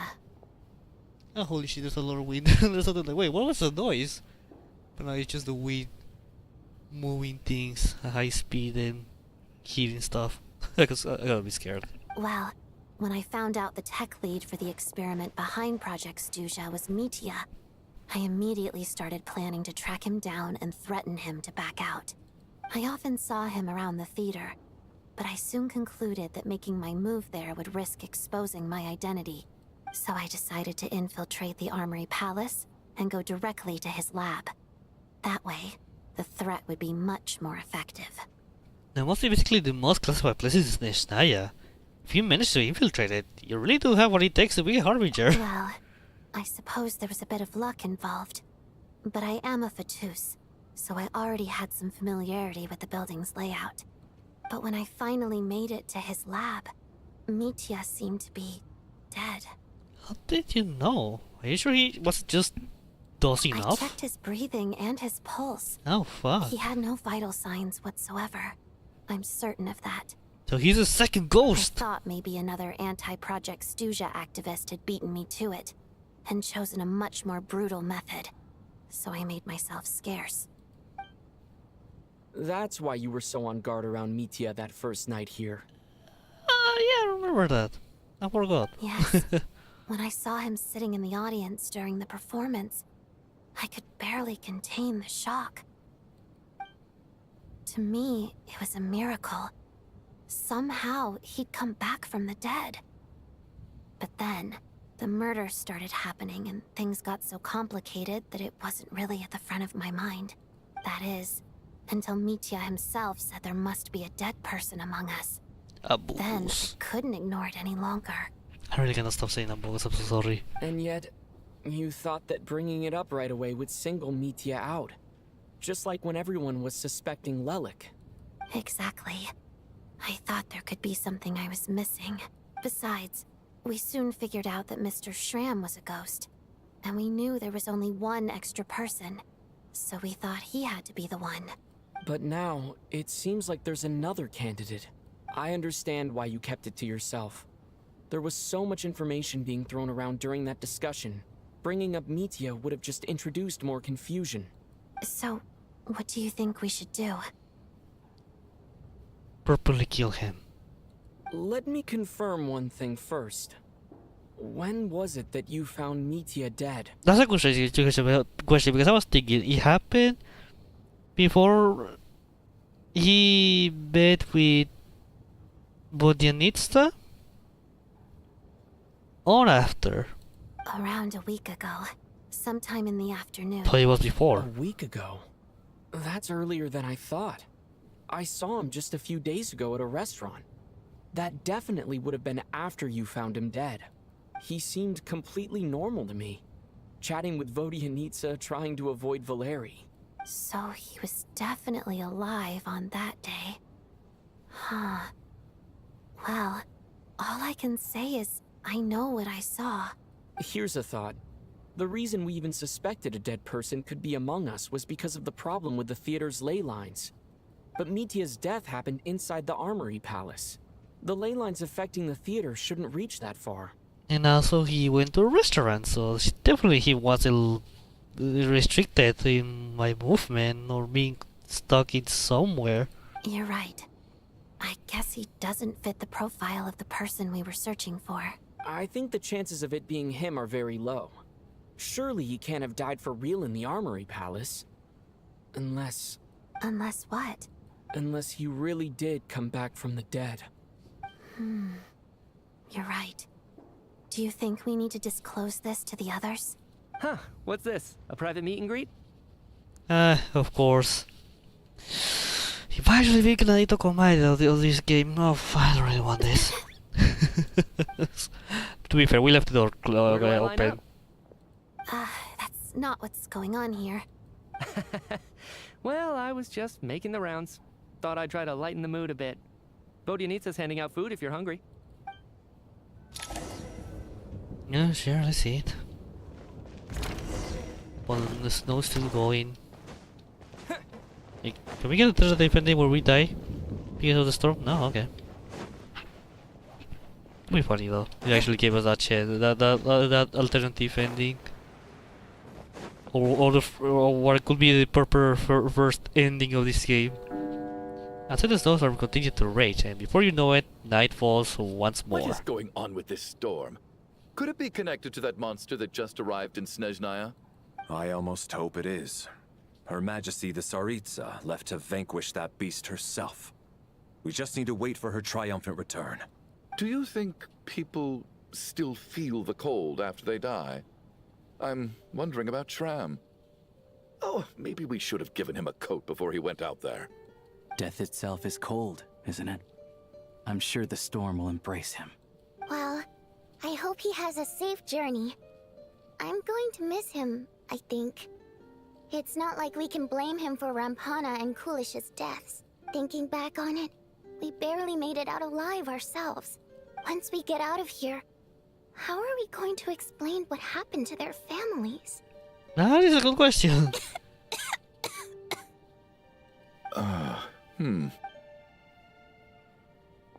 Tuna have is hidden by okay? humbleness. Here, take this. I've never used it.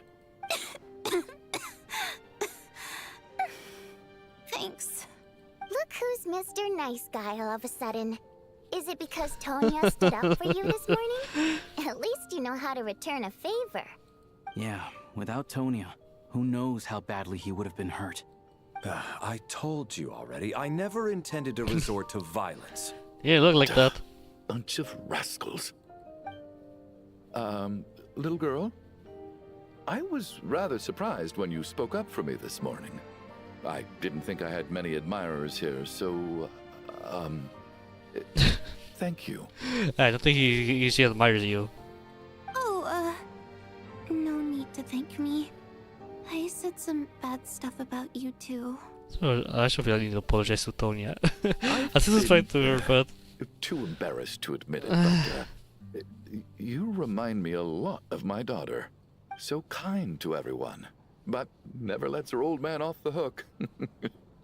Unless my wife and I are having a fight, then she's always on my side. Especially when she was little. Every time I took her out... Tonya? All right, easy now. How long have you had that cough, Tonya? I don't know. It's probably been a while. I'm fine. Are you taking anything for it? Yeah. I'll be fine once I see my brother. He's gonna pick some frost fairy flower leaves and brew a tonic for me. I'll feel much better once I drink that. Jesus, I hope this is too long to leave this place. That's good to hear then. We should probably discuss arrangements for tonight. Now that the deceased has left our midst, there shouldn't be any more incidents. However, out of an abundance of caution, I'll keep watch. Shouldn't we take shifts? I can take one if needed. No need. I managed to get a nap in earlier, so I have plenty of energy right now. After all the tension of the past few days, Everyone else should just focus on getting a good night's sleep.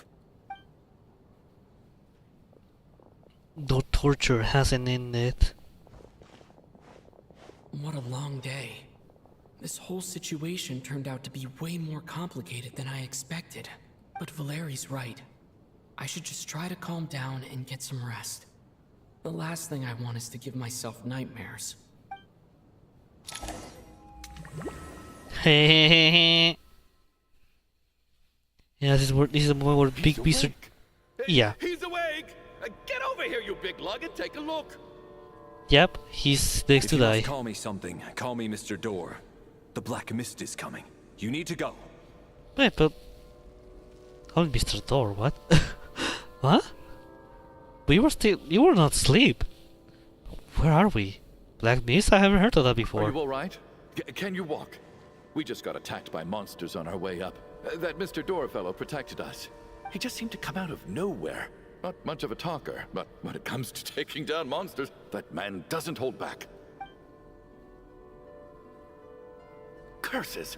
The Black Mist is catching up to us. We need to keep going. What's they're gonna... Yeah, I mean, the only NPC remaining, well, besides Tonya. Mr. Door, I don't believe I've ever seen you around here before. Why is that? There's no need to try to get to know me. I'm just Mr. Door. I have to find the door that belongs to me. Do you, huh? Well, anyway, we're lucky to have you here. Mr. Door! Looking for trouble! Get rid of them! I can just push these ones off. No need to thank me. This is where my duty lies. What the hell is happening here?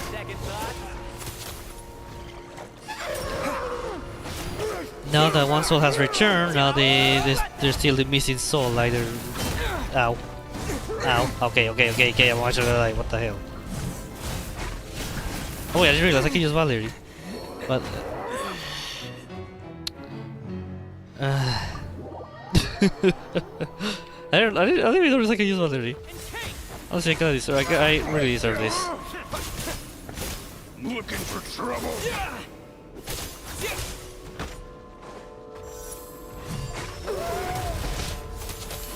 I mean, not as a playable character, but at least I can do something. Cryostorm!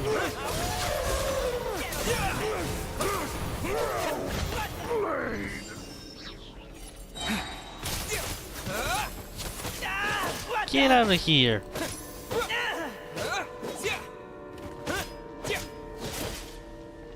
There you go. So yeah, now what you're gonna take? Big chunk of stuff, soul. So we're doing this the hard way.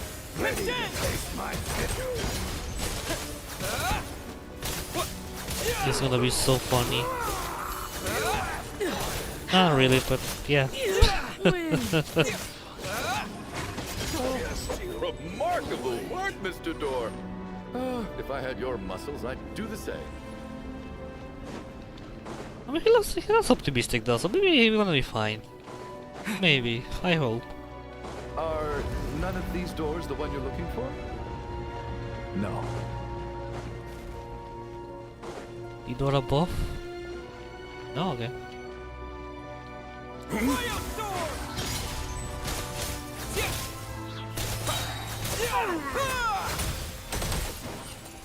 Come,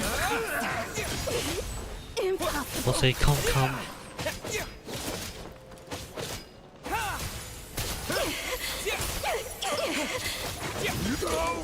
There you go. I'm so exhausted. And the Black Mist is still rising. Oh. Come on, big chunk off. Wait, look! There's more monsters down there. Are they coming from within the Black Mist? No! They're gaining on us. Quick, keep going, or they'll be at our heels any second.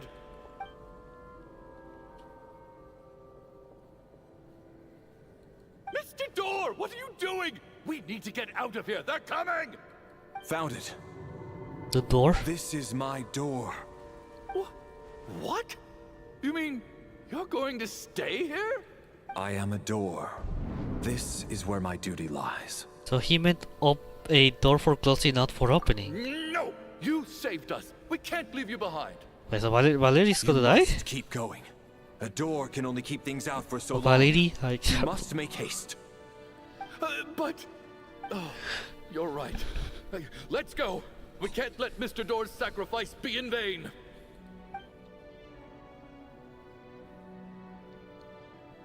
Ah, god damn it. The black mist isn't moving anymore. Looks like both the monsters and Mr. Door are gone. I didn't just imagine all that, did I? Well, they took only one soul. Surely I wasn't so scared out of my mind that I hallucinated a door as a human being. No, I remember Mr. Door too. Oh, okay, good. There's no way we both hallucinated the same thing. Collective hallucination? Getting sleepy? Well, looks like we're safe for now. Go ahead. Let's get some rest.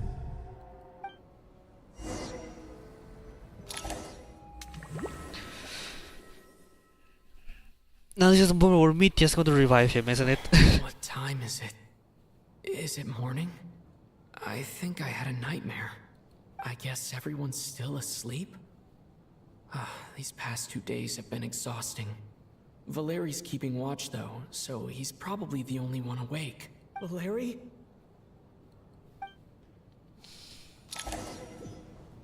Well...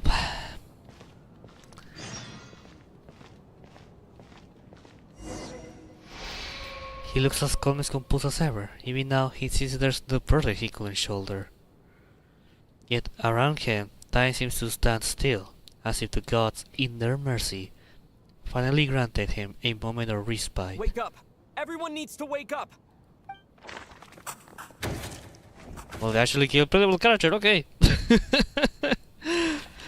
Mitya, Just like the last 2 nights. speak now. No clear cause of death. I've been a real thorn in your side, haven't I, Mr. Valeri? Now you can rest in peace. But for me, life will be all the duller for not having to run away from you, my friend. How's Tonya? Is she okay? I just checked on her, and it doesn't seem like anything serious. She's just exhausted from the past couple of days, and she's still recovering from her illness. We should let her sleep a bit longer. Maybe not. That means Valeri was the only one who died last night. If Valeri was awake and keeping watch, it would have been impossible to kill him without waking everyone else up. That much is certain. This is so frustrating. Why has nothing changed since yesterday? Something I thought we did already change. dealt with the dead person causing all this. Actually, one thing has changed. There's only one victim this time, not 2. Does that mean... Yep. There was only one victim last night instead of 2. That was because Valerie died twice in a single night. Very weird. Mr. Shan was one of the people who should have died last night. Valerie considered himself to have saved someone else. The number of victims of each night corresponds to the number of deceased around us. After the deceased Shram left, there was one less victim last night. That more or less tracks. It's a reasonable conclusion, considering the only variable that changed.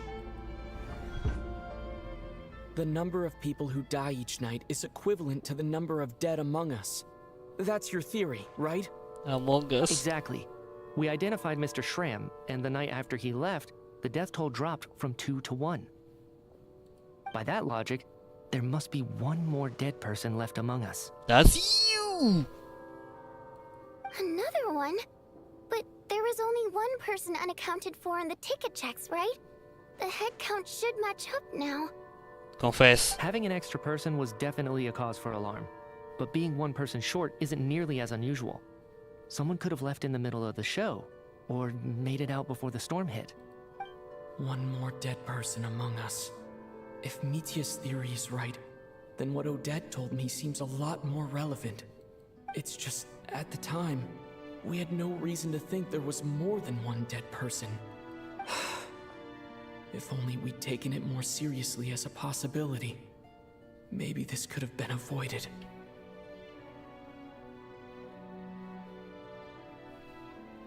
I'm sorry. This is my fault. I had information that could have been helpful, but I held back. Okay. right away. So that'll mean I won't be meet yet, but sure, I'm let's partly to follow. blame as well. I was too quick to dismiss Odette's concerns. What is this about? What have you two been getting up to behind my back? Yeah, Meteor, Sounds what's like up? there's some big news you've been keeping from the rest of us. Well, we're all ears. Let's go. Odette tells the group about finding Meteor dead in your discussion yesterday. I'm the dead person? Oh no, he's going crazy. He's going Columbina mode. I just hate that he has a hairstyle similar to Columbina's. Wow. That's certainly news to me. Odette and I talked about it yesterday, but we thought it just wasn't possible, so we left it at that. Yeah, I don't blame you. If I'd been there, I probably would have reached the same conclusion. It just sounds too unbelievable. Let me just try and verify this. I just scoured my memories trying to think back to the afternoon Miss Odette mentioned, but I honestly have no recollection of dying. That's where I'm different than Mr. Schramm. Having seen Mr. Mitya a few days ago myself, I also find it hard to believe he could be the other dead person among us. Well, if it isn't Mitya, then who? Do we vote on it? If you don't mind me asking, Traveler, I believe you mentioned that you know Tonya's brother. There it is. Had you ever met her before all this? There it is. The mystery. So this is all has been built up for this moment. Oh boy, boy, boy.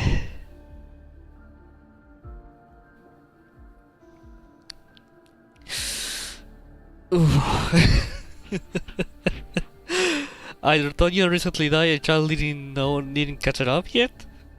Oh, this is not Tonya. No, never. Wait, are you saying... Now just 1 minute. I know where this is going. You can't just randomly point a finger at anyone you want. You're in the hot seat, and all of a sudden you want to divert our suspicions onto somebody else? Trying You to have pick to a be fight, you. Mr. Chuganov? Whenever you open your mouth, all you do is attack people, and I've had enough of it. If you don't want to engage in a civil discussion, you can shut up. You little brat! Did Mitya ask about Tonya because he suspects her? I suppose I only identified her by age, and nothing else. Could that I got all of that earlier, so... I'm just saying, you're going around casting suspicion on people for no reason. Fuck. How could Tonya be dead? I can vouch for her, if nothing else. I've seen her before. She's the sister of that Harbinger, isn't she? The one called Child. Oh, really? You're telling the truth? Since being here, I don't think I ever mentioned she was Child's sister specifically. Oh yeah! Does Chuganov actually know her? And also Traveler, I told you that I was annoyed in the very beginning. The Traveler didn't mention that he is a Traveler. That child intruder as well, bro, surely told her. If Chuganov can vouch for her, Never presented then it him as the can't be last Tonya Traveler. either. In which case, it seems unlikely that there's another dead person among us at all. Miss Odette, could you go over that afternoon with me one more time, when you found me dead? No problem.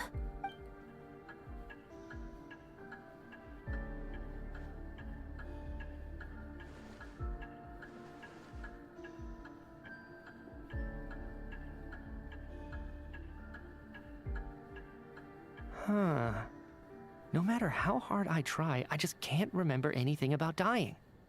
But I do remember something else. Miss Vodyanitsa, during our last meal together, I told you how some of the researchers were suffering from temporary memory loss. Do you remember that? Oh. Oh, yeah. You said it was hindering the progress of your experiments. You thought they were just under too much stress or something. Right. And even though I don't remember dying that day, I'm pretty sure I experienced something like amnesia. Damn, that amnesia is a line that is pretty close, very close to cross the deadline. Some of my memories from that afternoon. Deadline, that's wrong word. Are You know what I mean? Are you suggesting you're missing the memory of your... Of course. How am I only just realizing this? Humans aren't necessarily aware of their own death. You mean being silently assassinated, or dying in your sleep? Situations like that? The researcher's amnesia. Suddenly it all makes sense. I must thank you, Odette. I think your perspective just helped me reach a breakthrough on a series of issues that have been troubling me for quite some time. All right. It's decided then. I'll be the one to leave today. Oh, leave? Hey, wait a minute. Aren't you rushing into this? What if you're wrong? You'll pay with your life. Come on, kid. Aren't you gonna fight for your life? This seems like a rash decision. I have other reasons beyond what's been discussed. In fact, thinking back, I remember during Miss Odette's performance, while I was sitting in the audience stalls, a brilliant new idea from my research popped into my mind. But then, my train of thought suddenly cut off. I can't remember it now at all, and I didn't take any notes. I guess that must be another instance of temporary amnesia. No. Hold on. I see where you're going with this. You're suggesting that each instance of temporary amnesia is a death, right? Oh. There's a glaringly obvious flaw in that idea, no? How can one person die so many times? Honestly, like, even if he said or not, is he the dead person? Like, he has been able to wander anywhere.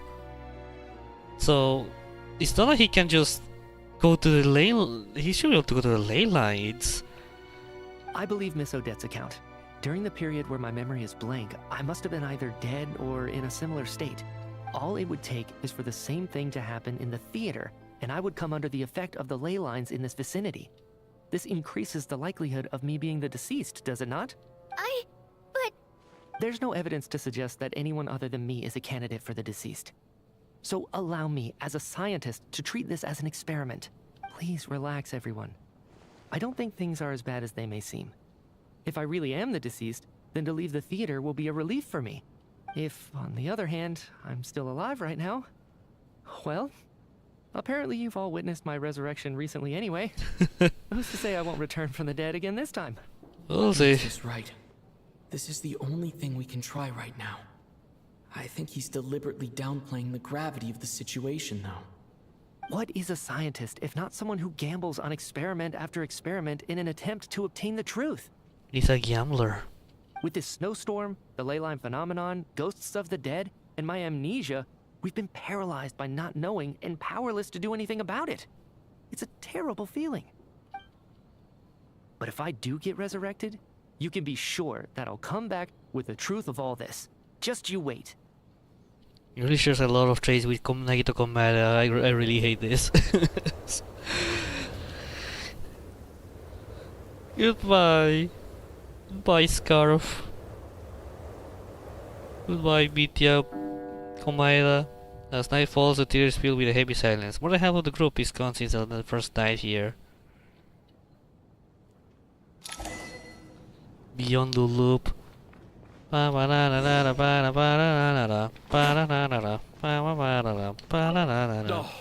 that Valeri guy was packing even more muscle than I thought. I can't believe how heavy he was. Hauling him over there nearly killed me. Curse this confounded snowstorm. Go bother some other poor souls instead. What do you want? I'm not in the mood to talk right now. Now I'll fuck you then. Just trying to check on you, but you're just being mean. Talk to Vodyanitsa, Tonya. Where's the rest? Ah, there they are. What's on your mind, Odette? You haven't said a word. I was thinking about Mitya. If he'd been unwilling to sacrifice himself by walking out into the snowstorm, that would have made more sense to me. After all, it seems like the dead don't perceive things any differently from the living. Mitya doesn't even remember dying. So, to hear the news that you're apparently dead, and simply choose to walk out that door without a second thought, I can't imagine all the things that must have been going through his head. But when Mitya left, his expression revealed absolutely nothing. Perhaps he is even better at disguising himself than I am. Jesus. Watch how he's going to Richard. Be like, I'm Richard the third day. What a mess this is being. Poor Mr. Mitya. I didn't even get to see him one last time. Maybe it's a good thing that you weren't there to see it. It was a hard thing to watch. I hate goodbyes. Why does it feel like everyone around me is slowly disappearing? Not just in here, I mean. In the outside world, too. Maybe it's the realization that, at the end of life, everyone has to face it alone. Come to think of it, the main reason we're still alive right now is pure luck. Each morning here, for every one of us, there's the chance that we might not wake up. You could take it a step further and say that the same is true outside, too. Who can never be 100% sure when they drift off to sleep that they'll open their eyes again in the morning? If I make it out of here, I'm going to cherish every moment that I'm awake and live without any regrets. Without regrets. I feel like a strange sense of anxiety has been quietly growing inside me over the last 2 days. No. Are you okay? You look really glum. If something's bugging you, let's talk about it. There's only a few of us left here now. After everything we've been through, what's the point in keeping things bottled up?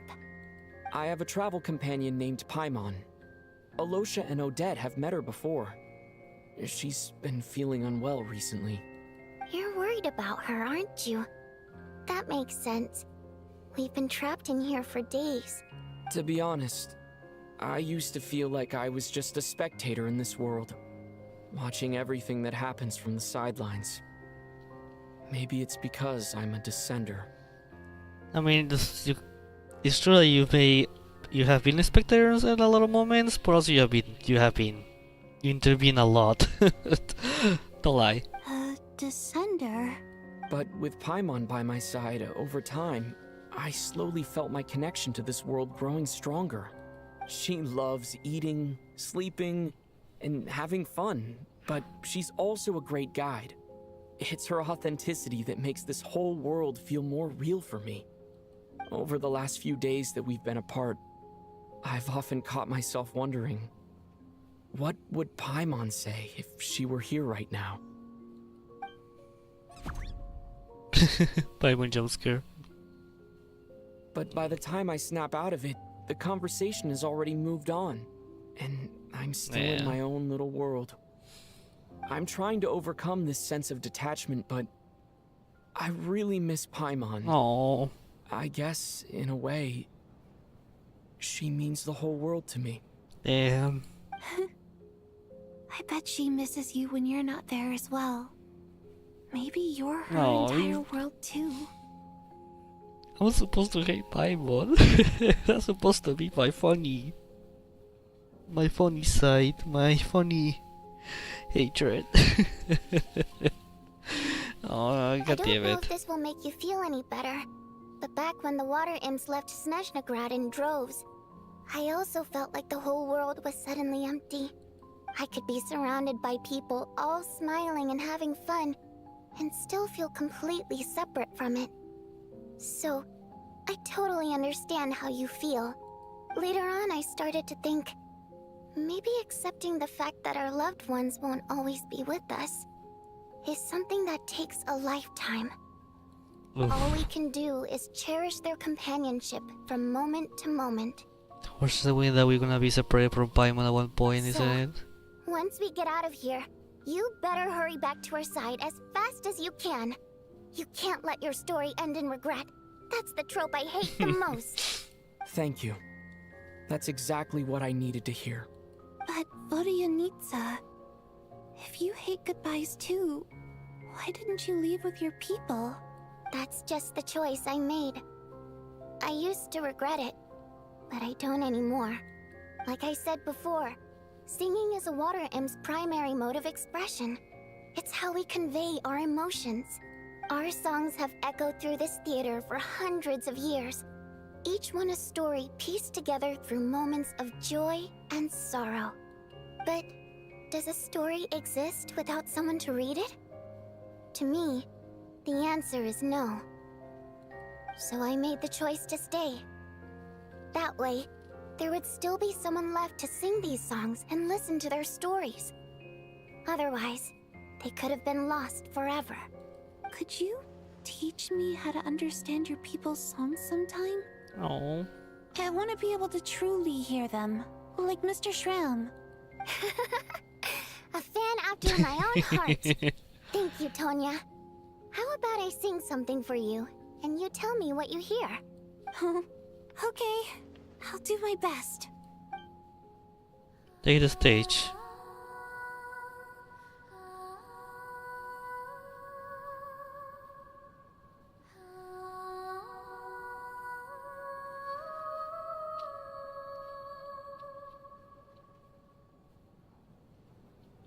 I've never heard that one before. I feel like I can hear a sense of longing somehow. I wonder why that is. Color me impressed, Tonya. You're a keen listener. Oh well. Most people can only tell if a song is happy or sad. I didn't think you'd be able to pick up on such specific details. So, what's the song about then? Come on, tell me. I've actually never performed this song in the theater before, because Oh. it has more of a ceremonial purpose for our people. It's not meant for the stage. It means something like, may those we have lost watch over us, and follow this song back home in the night, so that we might be reunited once more. So it's kind of like a requiem, a call to be reunited with our loved ones in our No dreams. wonder I could hear that sense of longing. You sing it for loved ones who have passed away. I hope it reaches them. It's getting late, Tonya, and you're not well. We should all turn in early. I suppose there's no reason to keep watch tonight. Okay, but, before I go to bed, Oh. could you sing that song a couple more times for me, vodyanitsa? I feel bad if this is actually the real Tonya and she's actually dead. Of course! Anything for my #1 fan.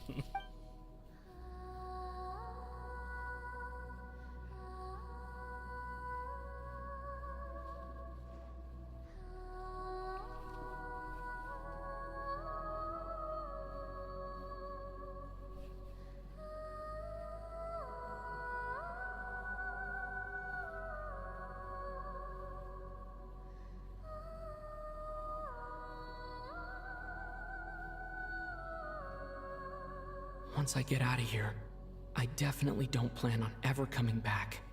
But I guess that means I'll never get to hear vodyanitsa sing again. That's a sad thought. Before I fall Calm down, asleep, traveler. I should cherish this moment of companionship while it lasts.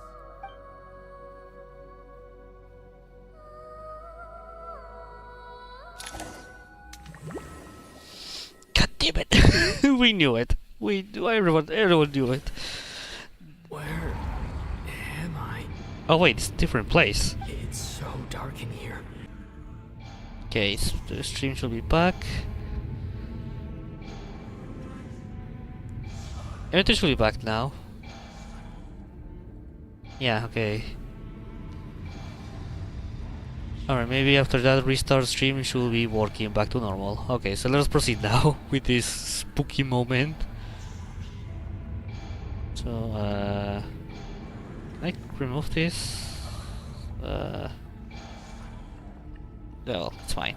No need to deal with this right now. Okay. I think so. There's something even worse with Tonya right now, and I'm scared.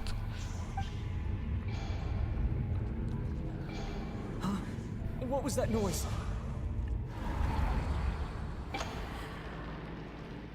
Tonya? You're not actually Tonya. What's wrong?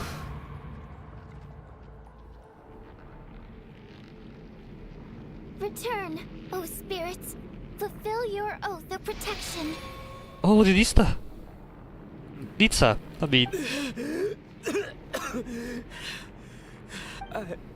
I'm alive? What just happened? No time for questions. Quick, over here. Turn on a switch. We need to bring back the light.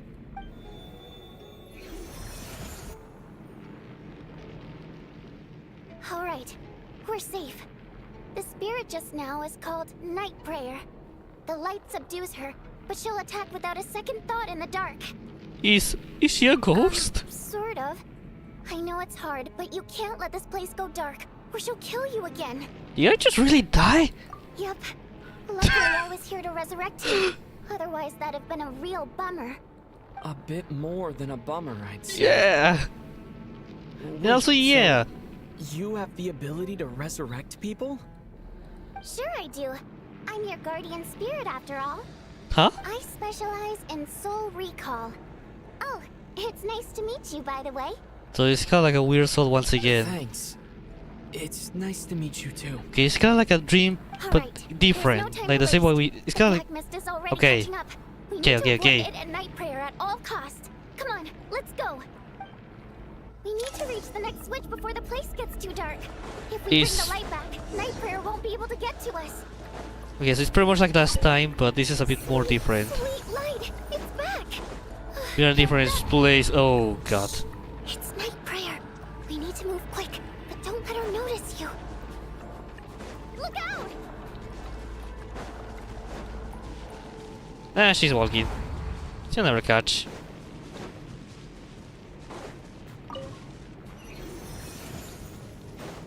No, I see. Now the layout is the same, but the building is completely different. The next switch is over there. Well, the building, everything here is different.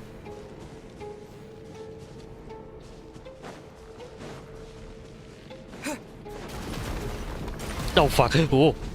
Okay.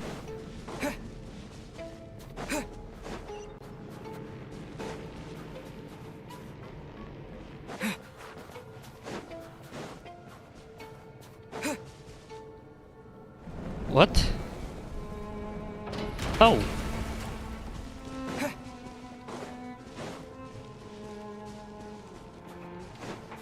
The hell?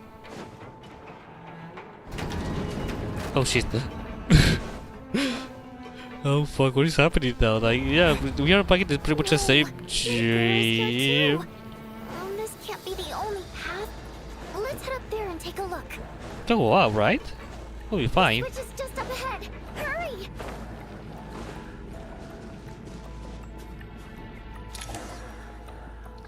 It's too dark. We're not gonna make it. Come on, faster! I mean, if you're standing there. Traveler! Did I dodge it? No. I won't let you die like this. Not on my watch.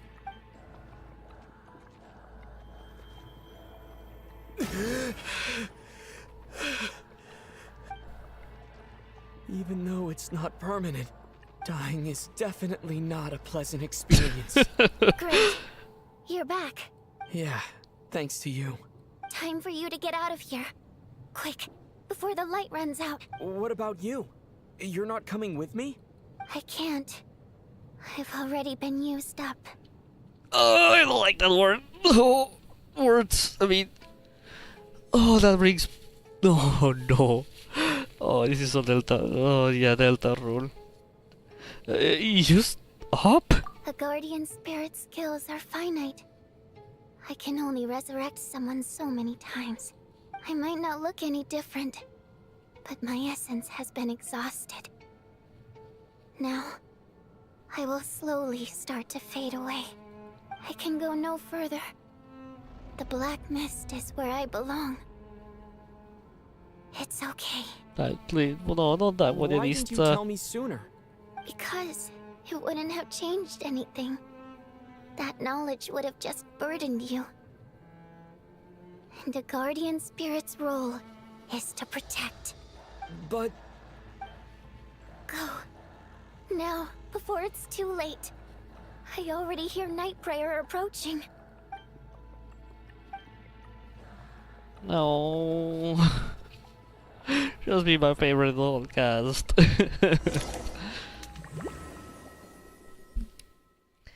So yeah, there's something wrong with Tonya. Vodyanitsa! How could this happen? Vodyanitsa! Oh my god, either this is not real Tonya or there's an evil spirit inside Tonya.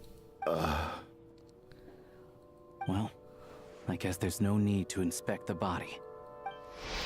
You're beginning to grow numb to the tragic deaths that await each morning. Before long, the lament of countless water hymns seems to resonate around the theater, full of deep affection and sorrow for Vodyanitsa.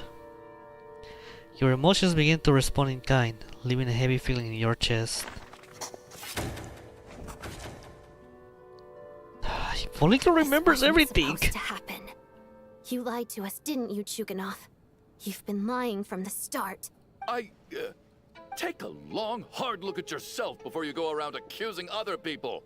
I suspected you on day one, Lelik, and now look where we are. By some strange coincidence, you've never been targeted. You just happen to have survived this long? No, you should be the prime suspect. Oh my god. You little hunter. Ever so content with staying on the sidelines. Yet, you were the one who stopped us from leaving from the start. Why are you trying to keep us here? Now you're just lashing out indiscriminately. That's either a sign of anxiety or a guilty conscience. Where was all this passion and bravado before? Decided to fight until the bitter end. Is that a threat? Fine, bring it on. You think I'm afraid to die after all this? You want to kill me? Go ahead. I'd like to see you try. After all the trauma of the past few days, everyone's been pushed to the breaking point. Valeri and Mitya aren't here anymore. Someone else needs to step up and take charge. But first, I need to think this through. Considering everyone left, who's the most likely candidate for the deceased? We know it, you know it. Of those who remain, the only person we've never met before is Tonya. There is room to doubt her true identity. People are easily misled by first impressions. Now that I think about it, Child's sister was in fact a label I imposed on her due to my own assumptions. Yep. Mr. Chuganov vouched for Tonya's identity yesterday, with basically no other possibilities left. Could it be? Because it's from very early. Well, not very early, but you know. Tonya, how's Tusser been lately? Tusser? The Truser. Your brother Ajax must have mentioned me in his letters home, right?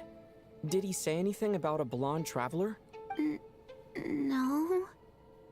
And my brother's name is Razik, not Ajax. Oh. Chuganov, looks like it's your turn to do some explaining. Yesterday, you said you could vouch for Tonya. Why did you give us a false testimony? I knew you were behind this, Chuganov. You've been lying through your teeth from the start. Everything about you is fake. Down to the wife and daughter you're always talking about. Your entire family man persona is a charade, isn't it? That night, when I infiltrated your place as Lelik, I noticed you were home alone. Didn't think much of it at the time. But thinking back on it now, that doesn't seem very likely. My guess is, you live alone, don't you? Yeah. That was a lie? But why would he lie about having a family? Curses! Oh, why is there no end to this blasted snowstorm? If it would just stop! I think I remember now. I know how I ended up here. It feels like a distant memory. But at the same time, it's just like it was yesterday. The reason I'm always coughing is because I got sick with frostbite. The locals usually call it the snow cough. It's not a very common illness. It's partly genetic and partly caused by the cold climate, but it can be fatal. They sent me to the hospital as soon as they found out I had it. And I spent so long lying there in that hospital bed. After a while, I felt myself growing weaker and weaker. Nothing seemed to be working anymore. Neither the treatment that the doctors were giving me, nor the medicine my brother was brewing from frost fairy flower leaves. So one day, I told my brother that I wanted him to take me outside for once, so things could be like they used to, just for one day. I wanted to meet loads of friends, experience new things. No wonder why she mentioned she's excited to be trapped one night. He agreed. He snuck me out of the hospital, and we escaped. We got to the theater, bought tickets, and went inside. Oh, it was all so exciting. I remember the show very clearly. It was amazing. But I found myself getting sleepier and sleepier. Oh, Tonya. When I woke up, I couldn't find my brother anywhere, so I guessed he'd already left. But there's no way he'd leave me behind. So I decided to stay here and wait for him. No. At the time, I figured he'd probably gone to brew some more medicine for me. I was planning to chew him out for abandoning me when he got back. Tonya, it sounds like by then you'd already... Yeah, I know. I understand now. Dead, aren't I? This cough and the feeling weak, it's probably just my body's memory. After all of that, it turns out I can't blame my brother after all. I was the one who abandoned him. I'm sorry, everyone. I realized this much too late. It seems like death skewed my perception. And now I've dragged you all into this mess. Your name probably isn't even Tonya, is it? Didn't that ever strike you as odd over the last few days? Well, when I was little, my brother and I read a storybook, and Tonya is the name of one of the characters. When we escaped from the hospital, our family and the hospital security were looking everywhere for us. What? So when you first approached me and said my brother had sent you, and called me Tonya, I thought he must have chosen a fake name that only the two of us would know. Because he was afraid of getting caught. Now, it seems like that was just wishful thinking. At least your memory of death isn't painful. That is a small comfort.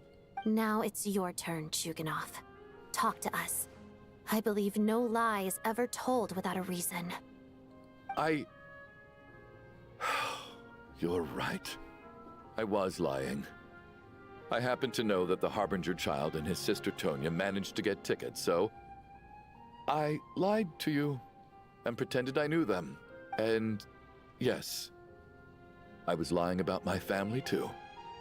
The truth of the matter is, I lost them a long time ago. Also, why he just refused to accept reality. his daughter? Oh. And now I've spent the second half of my life living a lie. I'm a joke. My daughter's name was Iskra. And before you ask, yes, Iskra, as in Iskra Manufacturing Plant. She also died from the snow cough. She was just 6 years old. If she were still alive today, she'd be around the There's same no way age as she's your daughter. Tonya here. After Iskra passed, my wife couldn't bear to face those memories either. No, but he didn't mention on the son. Never So mind she then. chose to start a new life without me. Oh. One day when I came home from work and saw the empty room, I felt like I couldn't breathe. Subconsciously, I started to imagine that they were still there. I soon discovered that this was the only thing that made me feel any better, so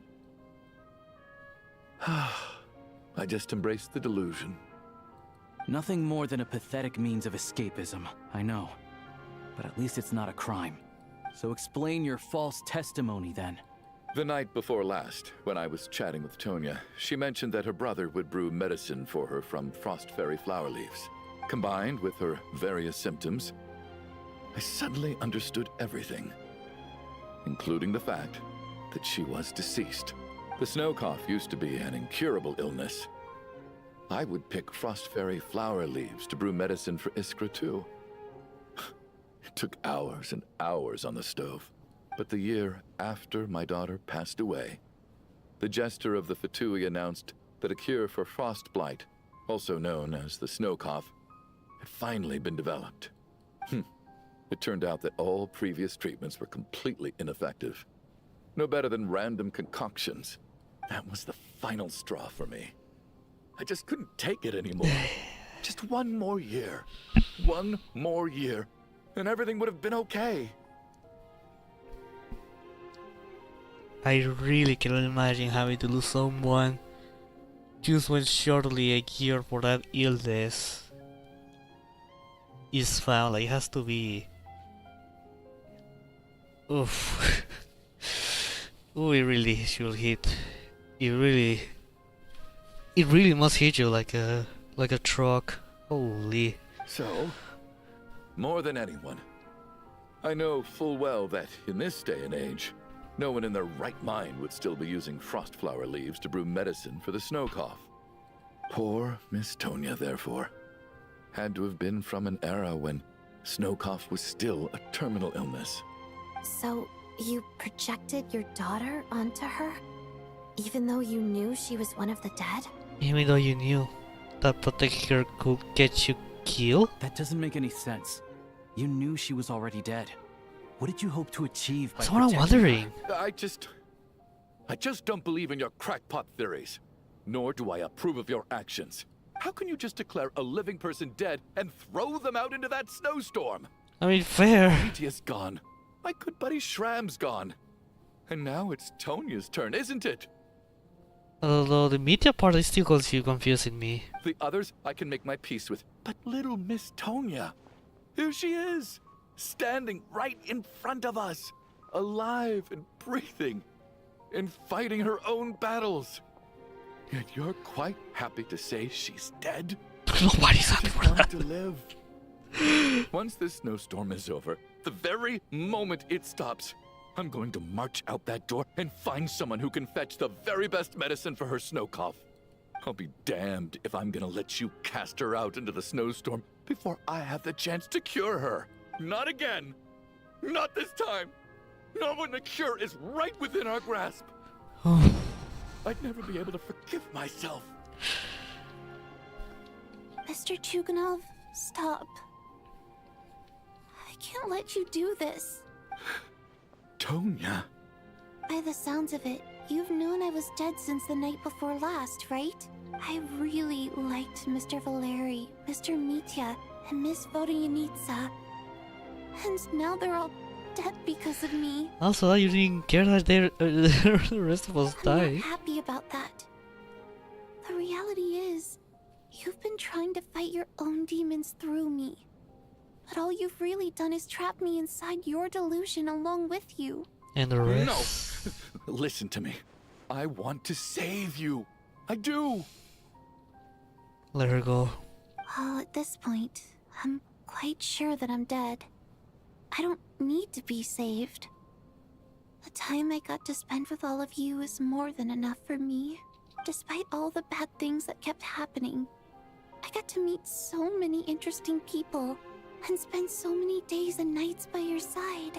Since the day I escaped that hospital until now, this has been an adventure I never even dared to dream of. I'm very fond of you all.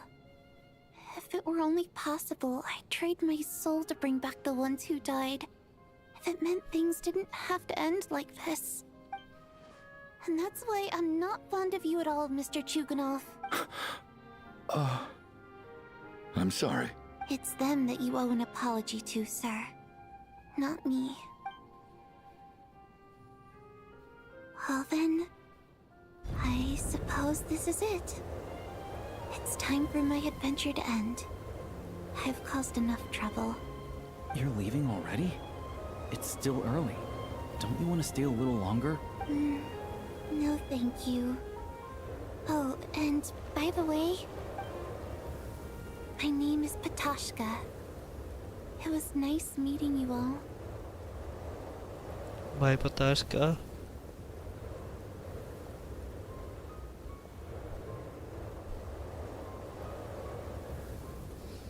Feels strange that we're only being properly introduced now that it's time to say goodbye. Patashka, Wait. What are you doing, Man? Chuganov? Are you crazy? let me leave. I can't keep lying to myself anymore. Bro, stop. In your dreams. Don't think you're getting off that easy when you had a hand in the deaths of so many people. The Fatui have honed quite an array of enhanced interrogation techniques since they were founded.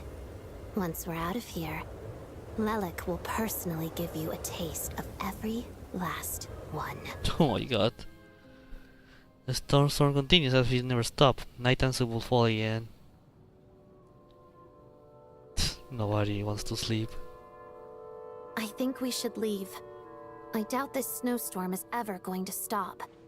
For all we know, this storm might have destroyed all of Snezhnaya by now. Maybe even the whole world. Time to feel the same way. Maybe even this is the hit dead of the universe. God damn. I mean, waiting is. There's something else that we're missing. The evil Tonya. What? Well, Patashka. God, I don't know. I feel the same way. We finally solved the mystery of the haunted theater today. Maybe let's at least try to enjoy tonight? Fair enough. I don't particularly feel like dying in Chuganov's company anyway. And yet you won't let me die first. Hey, Chuganov, on a serious note, if we do make it out of here, you should close down that factory of yours. A lot of people are freezing thanks to you. Is this really the time to be discussing my factory? All right, fine. I'll shut it down. Doesn't matter to me anymore. Oh. Am I hearing things? Or was that a knock at the door? There it is again. But I don't understand. The snowstorm hasn't stopped, has it? Maybe the snowstorm has brought us unwanted visitors. Should we open the door? Is this it? Is this nightmare finally over? No, it's about to If begin. the last few days are anything to go by, I probably shouldn't be getting my hopes up. Whatever lies beyond that door at this moment. It could be something even more terrifying than everything we've been through so far.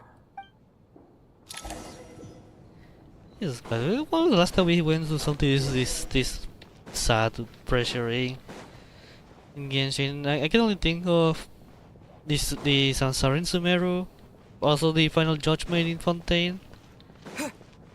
No, definitely Sinatlan War. I was pouring tears. I mean, I mean, I was crying at it, but I gotta lie, I kinda want to cry right now.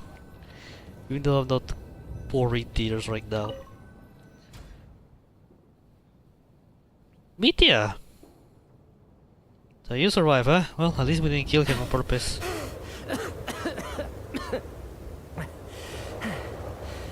Hey everyone. Hi, How are Komaeda. you doing? Feeling any better? Much better, thanks. Whew, it is so good to have you guys here. I was a little worried that the theater would be empty by the time I got back. Let me see. Tonya and Vodyanitsa are missing, which means Vodyanitsa died last night. And then you discovered that Tonya was the other dead person. Am I right? Not Tonya. Patashka. First, tell us how you made it back here. Given the conditions outside, no one should be able to return alive. You're right. The thing that got me back safely was a song. I heard someone singing. Someone? After walking into the snowstorm, my mind grew hazy. I don't know how long I walked through the storm before my mind completely slipped away. I mean, I couldn't think of Vodyanitsa, but she's dead. Then suddenly, I heard the sound of singing. The voice instantly brought me back to my senses, and I regained consciousness. So I followed the voice, searching for the Oh, that's source the of one the thing singing. reminding the traveler, I right? searched and searched, Until finally, just a few moments ago, there was Wait, the entrance what? to the theater right in front. The singing. I've actually never performed this song in the theater before, because it has more of a ceremonial purpose for our people. It's not meant for the stage.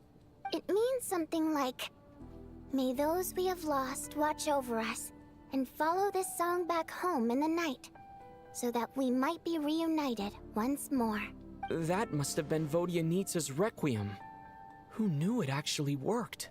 That song is meant to guide the souls of the dead.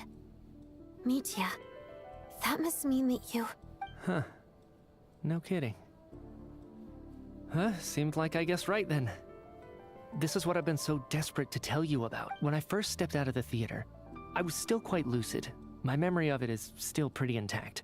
I remember the outside world being completely different than what I'd expected. It was like this was a world where only the snowstorm existed. There wasn't a trace of any humans or buildings ever having been there. I don't know how else to describe it, except to say that it just didn't seem like the real world. This is just Samsara And again. as for the Requiem, if I was guided here by Vodyanitsa's Put song, without the loop it part. could only mean that I must already be dead. And this is my soul, not my body. But I didn't experience a clear moment of death while I was out there. Nor do I feel any different now than before I walked into the snowstorm. You don't seem any different to me either. In fact, this is something I've been wondering about for a while now. If souls aren't physical, shouldn't they lack tangible form? Both Shram and Patoshka were clearly deceased, and yet their souls didn't look or feel like ghosts at all. They were visible, tangible, no different than you or me. This raises a truly terrible thought. Is that really what Mitya is suggesting? What Mitya was trying to tell us. We are all inside a dream? No. Dreams can't explain everything. And this isn't the Samsari's festival. Kinda is, but not really. So, we really are dead? Are we all dead, really? Mitya's soul was summoned back by the Requiem, confirming that he is indeed Oh my god, already dead. oh my god. And yet, he looks no different from us. Of course. If even the long deceased like Mr. Shram can blend in with us undetected, then maybe we've all been dead from the very Oh start. no. And all of us are now souls wandering the theater. Oh no! Yes. I think that this is probably the afterlife. What did you say? Oh You heard no! me. We died in the theater. All of us did. But due to an obstruction in the theater's ley lines, our souls are trapped here, while an endless, infinite snowstorm rages outside. It's ironic, really. All that time, we were working so hard to figure out who When the deceased naturally- among us were, Oh my. when the truth was, we were all deceased. The only difference being some of us died more recently than others. Do you remember that note, "Death is near"? Seems like we misunderstood what it meant after all. Death was nearer than we wanted to think all along. The note simply meant that all of us were already dead. So all our attempts to survive, our search for the deceased, it was all for nothing? Hard to say. At the very least, we helped 2 lost souls find clarity and go to where they belong. Does he have something in his hand? Like The blood? presence of those 2 is probably what caused our souls to be drawn in by the ley lines. In which case, the deaths we've awoken to over the past few days were just souls returning to the ley lines for good. If what you're saying is true, doesn't that make us the lost souls now? Huh, no wonder. This afternoon, when I was moving Vodyanitsa's body, I noticed that the other bodies in the room hadn't decayed one bit after all these days. That's further proof that those aren't physical bodies at all, but merely our shells here in the afterlife. Am I really dead? This doesn't feel real to me at all. So weird. Because also the other thing, the This dream. cannot be how it all ends. Oh, where we go after I sleeping. still find it hard to believe that all of us are dead. How exactly did we die in the real world? None of us have any memories of dying, right? And it just happened. Like, it Not went even knowing smoothly. how he died is preposterous. Good grief. Surely there has to be some reason. Exactly. It's hard to rest in peace when you don't even know how you died. It gave me lots to think about as I strode out into the snowstorm. I racked my brains trying to remember the cause of my death, the exact moment I died, the root of all of this, right up until my consciousness faded. Wait. Hold on. Right before I lost consciousness, I think That means I that you saw remember. something. What was it? I can't remember. And I think I lost my notebook and pen. Mitya, your hand. Is that blood on your fingers? Oh, there is blood. Huh? You're right. There's blood on the fingertips of my right hand. Looks like it's already dried. When did that happen? What the? What? Run over. I guess Oh, this was what I saw. I must have desperately drawn it in my own blood right before losing consciousness. that doesn't look that much like blood, but that's run over. What's wrong? Do you recognize the symbol? I do. It's Renova, the ruler of death. Oh no. Alosha, do you still remember that Snezhnayan folktale you told me about? It was about the Grim Reaper. When someone's about to die, he appears as an incarnation of someone my familiar to guide their soul into the afterlife. I'm sure I am sure that I said that when he said this, I remember I said something like, surely this won't be important for later, or definitely this is foreshadowing. Well, And as soon as you recognize his face, your life is over. I heard a similar tale when I was little.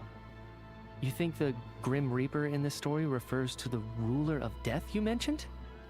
surely. In which case, death is near could also mean that the Grim Reaper is here disguised in a familiar form. Death, the deceased, and the Grim Reaper? So it's a triple entendre. When I first saw this note, I thought it contradicted the investigation report. But now it seems like that was the whole intention. So the Grim Reaper deliberately misled us. Then, we started suspecting each other and searched for the deceased while they hid in plain sight. By that logic, the one person most likely to be the Grim Reaper incarnate is... It is the Alosha. Not only because he did the foreshadowing, but also remember that he left the theater and returned alive.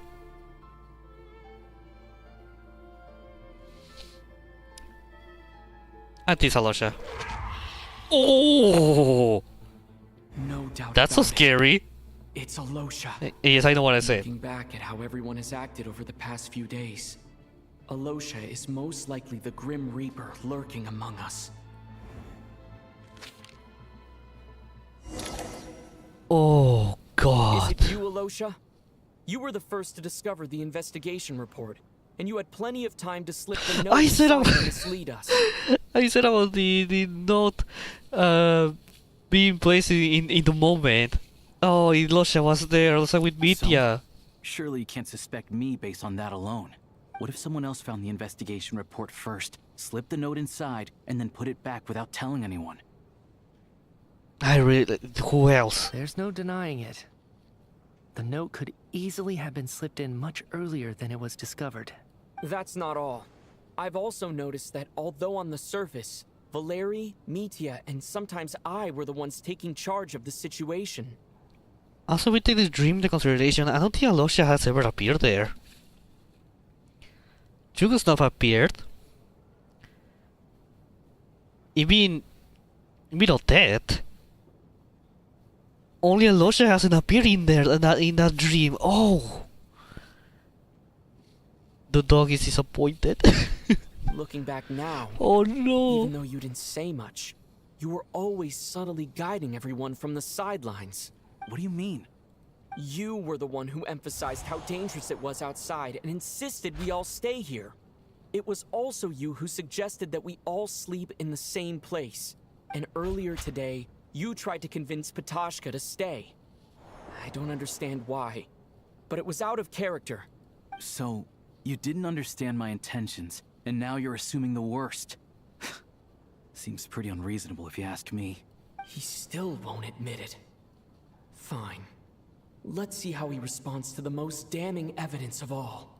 The biggest question I have right now is, if the Grim Reaper is impersonating Alosha, then where's the real Alosha? When did they switch? Oh yeah, I really don't think this is real Alosha, by the way. As I mentioned that before.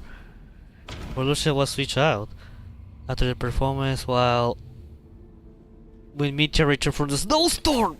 Okay, no, okay. The ruler of death would have needed to control how everything unfolded from the start. Okay, fair.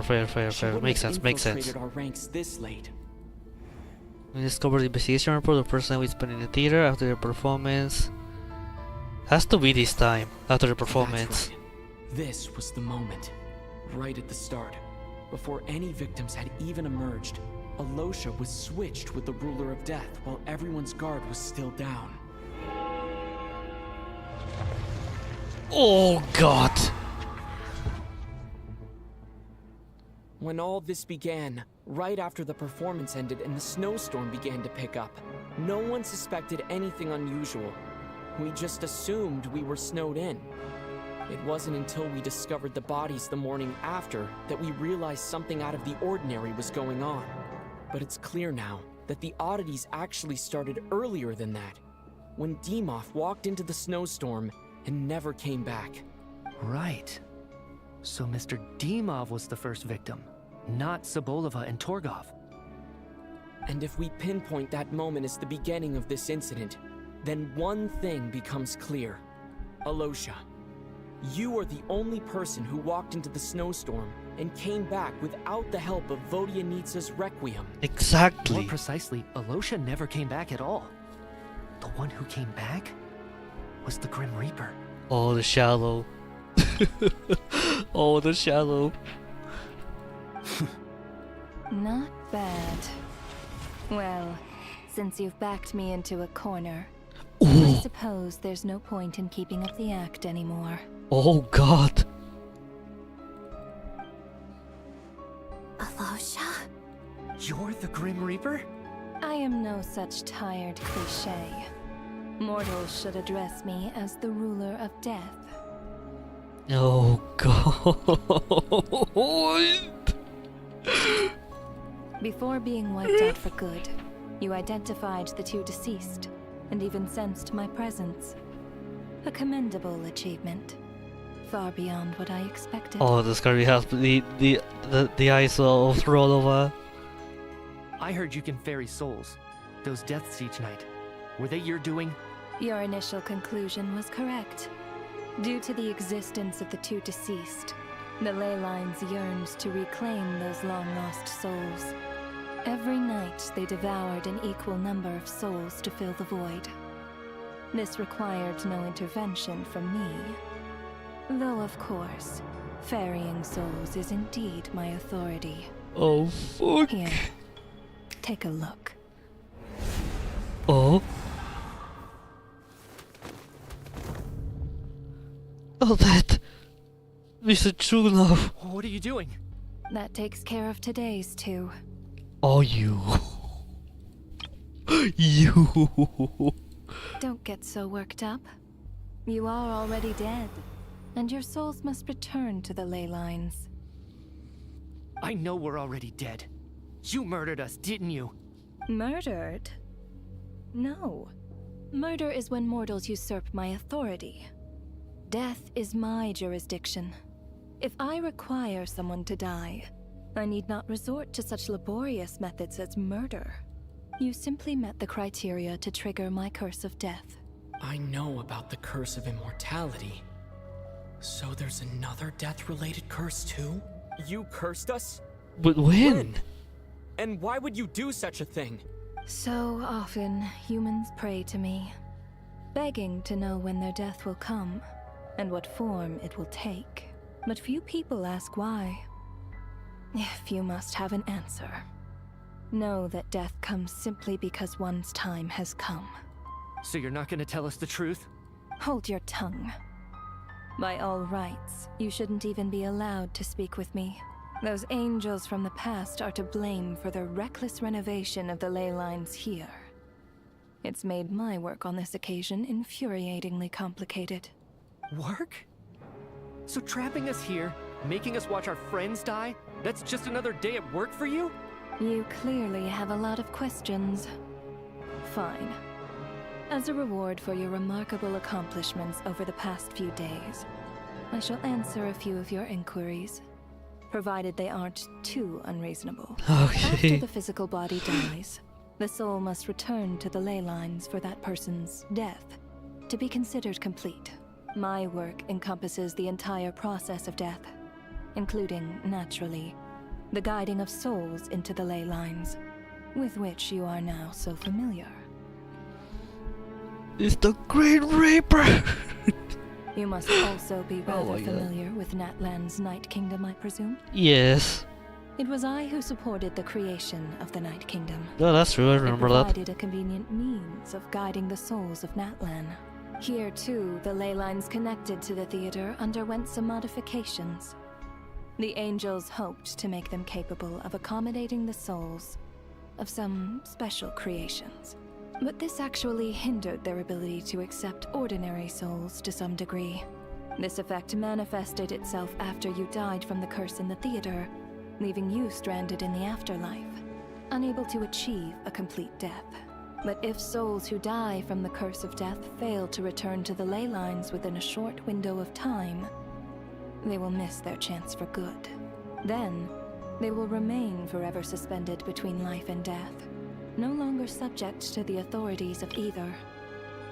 Oh my god. So if you don't resolve this matter soon, and see all our souls return to the ley lines before long, we'll escape your control. Mitya is sharp. This must be what Renova was worried might happen, and the reason she got involved to begin with. But if you have the authority to guide souls, why didn't you just show yourself and get it over with? Why hide among us in the form of Alosha? You seek to understand the mind of a god. Very well. I'll tell you.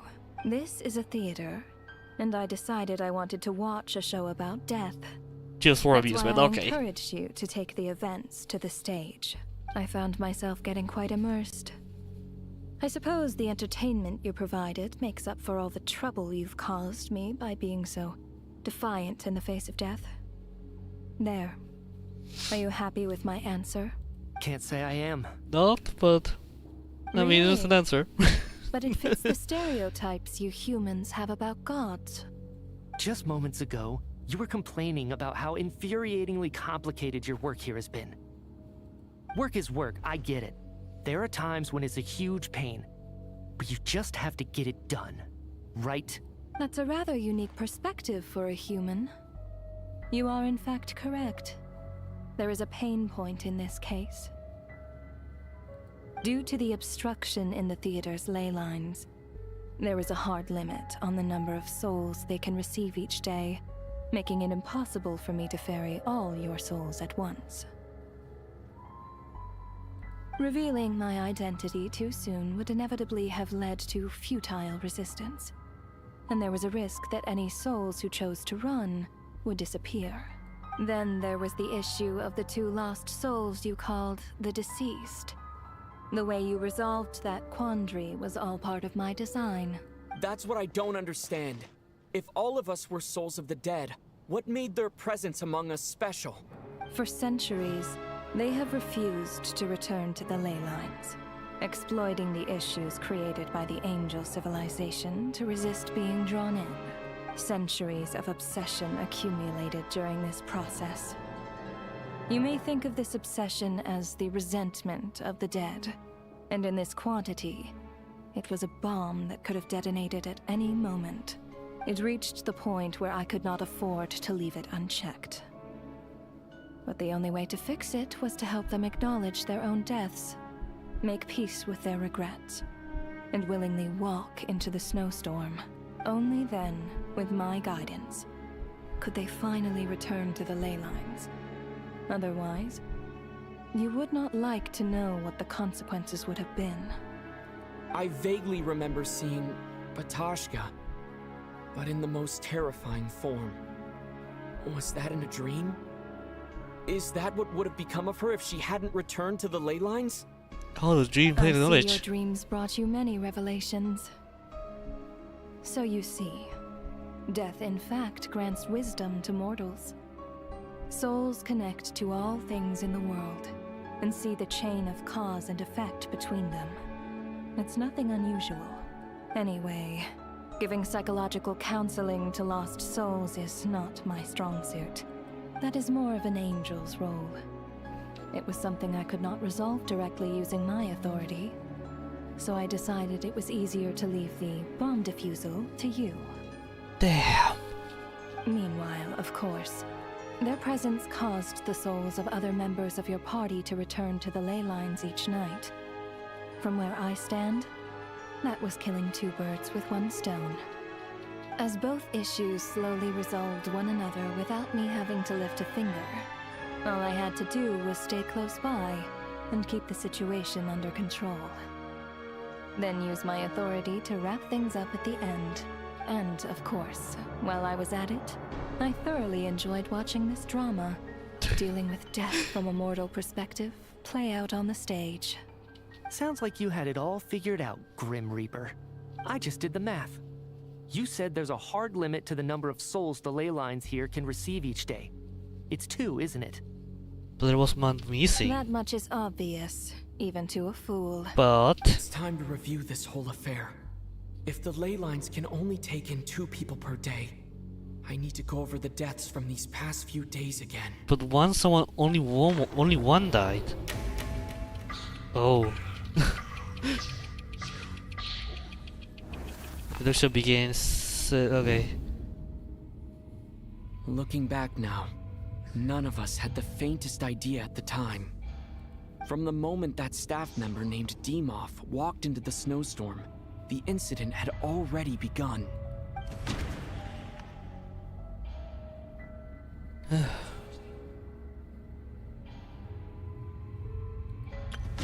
Nice for this, okay.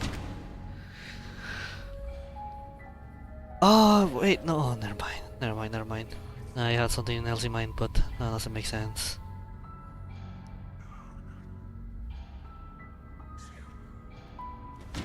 I mean, the guy who walked away is not here. No. Let me go. What? But where's the other guy then? Wait, who walked away?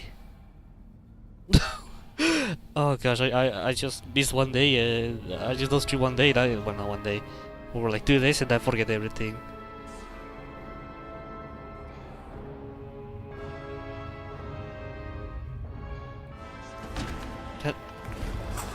Yeah, okay, I lost you. Okay. Alosha was the second to walk into the snowstorm after Demoff to investigate. During this process, the ruler of death assumed his identity, making him one of the victims. Yeah. Then day 2. During our first night The in rich the people theater, died. everyone was caught Or up at in least the 2. novelty of it all. No one could have expected there would be victims the very next morning. Despite all the confusion, and with the help of hindsight, we finally began to realize that something was amiss with the snowstorm.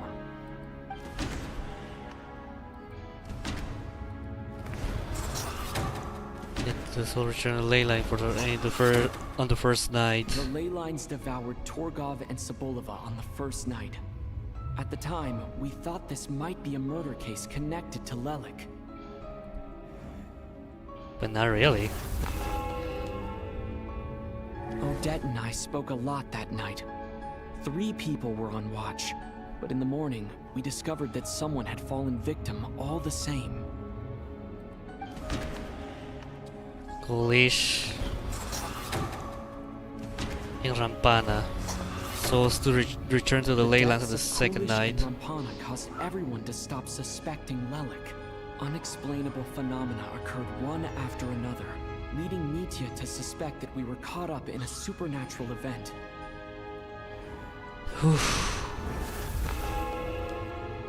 Two?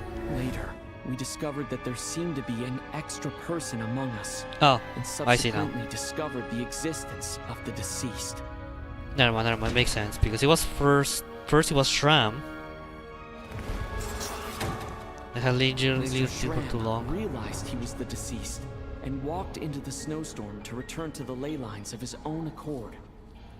It turns out there really was a dead person among us. And then later in the night, it was Valerie. He thought it was all over, but Mr. Valeri's death was a rude Be the awakening second for dead. everyone. The ley lines consumed him during the night regardless. A lot happened today. Mr. Valeri's death led us to discover the connection between the number of deceased and the number of victims during the night.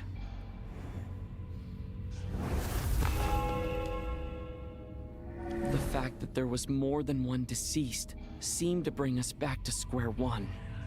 Odette revealed some information she had been keeping to herself. First we thought it was Mitya, but we know that would be the case. When I sell again now. Although Mitya did indeed Just walk in into case. the snowstorm that day, he returned from the ley lines with the help of Vodyanitsa's requiem. The void in the ley lines hasn't been filled, so Okay. I want to see what if he has something to say about it. So now, then we start with no. It didn't start with Tonya. It started with Vodyanista. Was returned to the ley line on the fourth night. Vodyanitsa was swallowed by the ley lines in her sleep, but the requiem she sang before falling asleep was quite a game changer. And then that was Tonya. As it happened, Oh well, Patashka Patashka. filled the void left by Mitya's return from the ley lines by walking into the snowstorm this morning. The girl I thought was child sister Tonya turned out to be another of the theater's deceased. Come to think of it, Patashka was about to walk into the snowstorm at that time, and Renova, unaware that Mitya would return, was concerned that her soul would overflow from the ley lines. That's why she used Alosha's voice to try and persuade her to stay behind. Looking back, I suppose that was an early slip-up on her part. Yeah.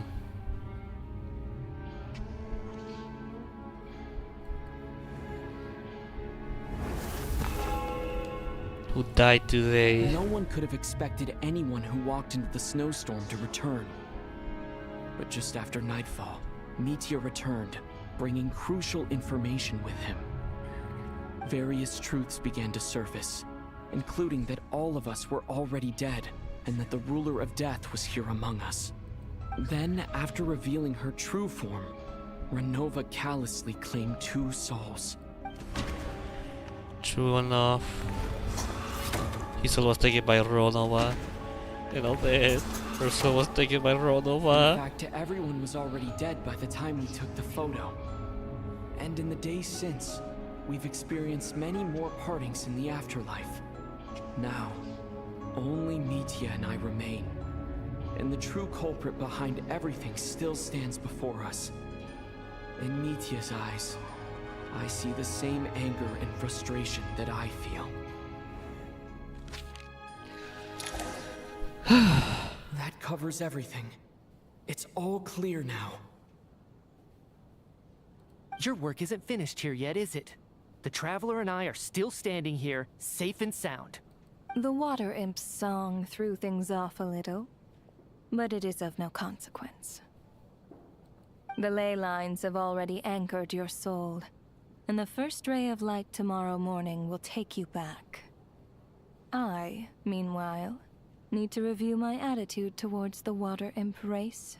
So the reunion in the night that Vodyanitsa mentioned, I suppose that was never meant to be a permanent reunion. That just leaves you, Traveler. My power only allows me to temporarily Oh yeah, that's a separate your good soul point. from your body. The ley lines of Tevat would not accept you. and your soul is firmly anchored to your body by your will.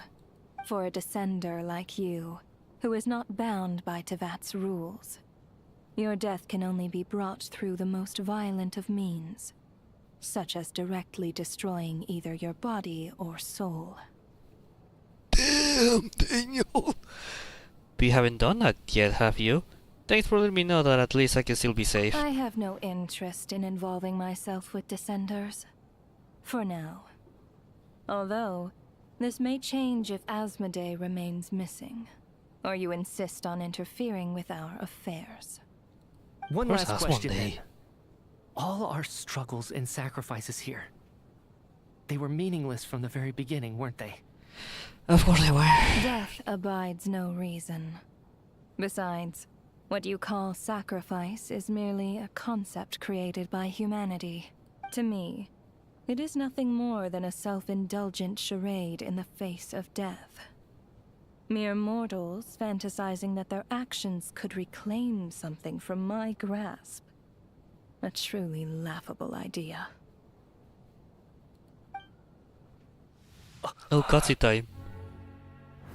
Grim Reaper, you really know how to get on my nerves. I'm not here to ingratiate myself with you. Wanna see her true form now? I kill merely because your deaths are necessary. Oh, you've made that quite clear. But humans don't take well to being scorned. Not even by the gods.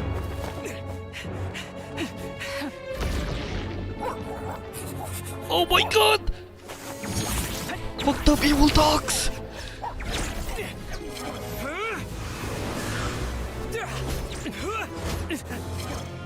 Please don't watch these, Bugatti.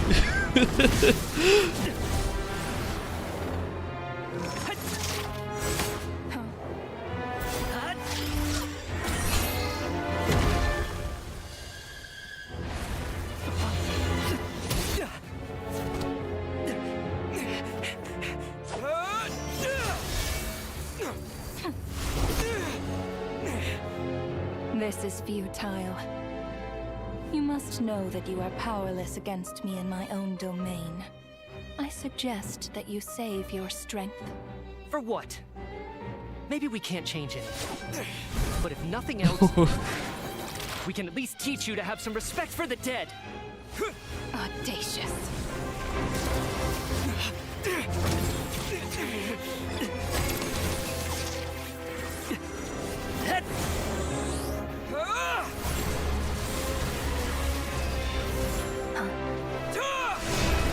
Oh!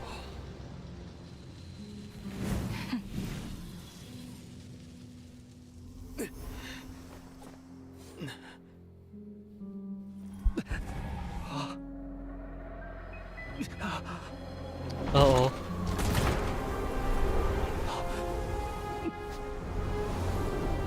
Is that the actual role of a coming? Wait, what? Is this a good idea?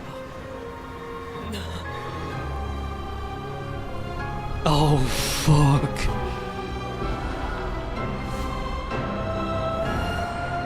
Oh. Oh, God.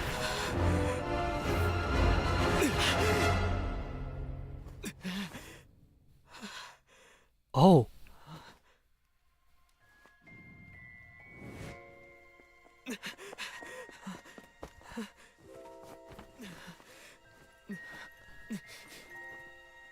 But they're bleeding, right? Yeah.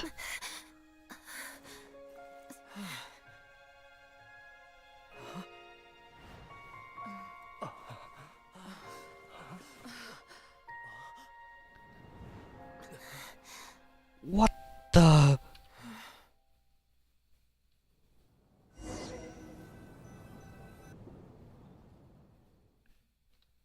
Oh my. Huh? Chad, I gotta lie, I must leave for like How are you holding up, Odette? 3 minutes ago, but it's not giving me a break. So I just making this stream longer than it should be. What happened to me? We all died. How much do you remember? What do you mean? Is the performance over? I can't seem to recall what happened. Has Odette already forgotten? Oh god. Of course, the special one who is not connected with the ley lines. Maybe Mitya too as well. Mitya? Oh, I'm sorry. I guess I spaced out there for a second. Ah, Remind me fuck. who you are? Don't you remember anything? Oh, he does. Yeah, I remember now, Conrad. Looks like we guessed right. Just like me when Odette found me at the Armory Palace. For some reason, everyone killed by the Ruler of Death eventually came back to life. Just with one catch. They forgot what happened while they were dead. Oh, Odette and the others have already forgotten everything. Why were you able to remember this time? this is... Oh... What has been happening to Mitya is at least somehow involved with Ronova, which that means a Paimon as well. Could this be the reason? You said this is the Ruler of Death's symbol, right? I don't see anything there. You don't? Huh. Okay, I guess that makes sense. I carved this into my hand in the afterlife, so it's not visible in the physical world. Does that mean I carved this symbol into my soul? What an unsettling thought. Still, at least I get to remember what happened. I suppose it's a blessing in disguise. What about you, though? The Ruler of Death mentioned that you're a descender? Is that why you can remember? A full explanation would get complicated very quickly. But that's essentially it. Well then, now that it's all over, let's figure out what we've learned. The first thing I notice is that everything here is precisely as we left it, right before our deaths. This confirms that time passes differently in the afterlife than in the real world. So it could have been like 5 days, or maybe less. It just They say that right shortly, before death, barely nothing happened. time slows down, and your whole life flashes before your eyes. That must be how you know you have one foot in the afterlife by that point. Anyway, clearly the few days we spend in the afterlife probably only amounted to a few short minutes in the real world. This also aligns with previous reports of widespread temporary memory loss among the Armory Palace personnel. Now it seems likely that those were all brief deaths caused by the Grim Reaper's so-called curse of death. To those unaware of the truth, dying and coming back to life must feel similar to a short bout of catatonia. This leaves me with a couple big questions. What are the conditions that trigger this so-called curse of death? And why are we resurrected after we die? If nothing else, I think it shows that killing us wasn't her ultimate goal. We still don't know her true reasons for subjecting us to death. Right. This time only got complicated because of the situation with the theater's ley lines. That's why she had to approach it differently. If the previous incidents of amnesia among the researchers are anything to go by, killing us is usually a pretty routine matter.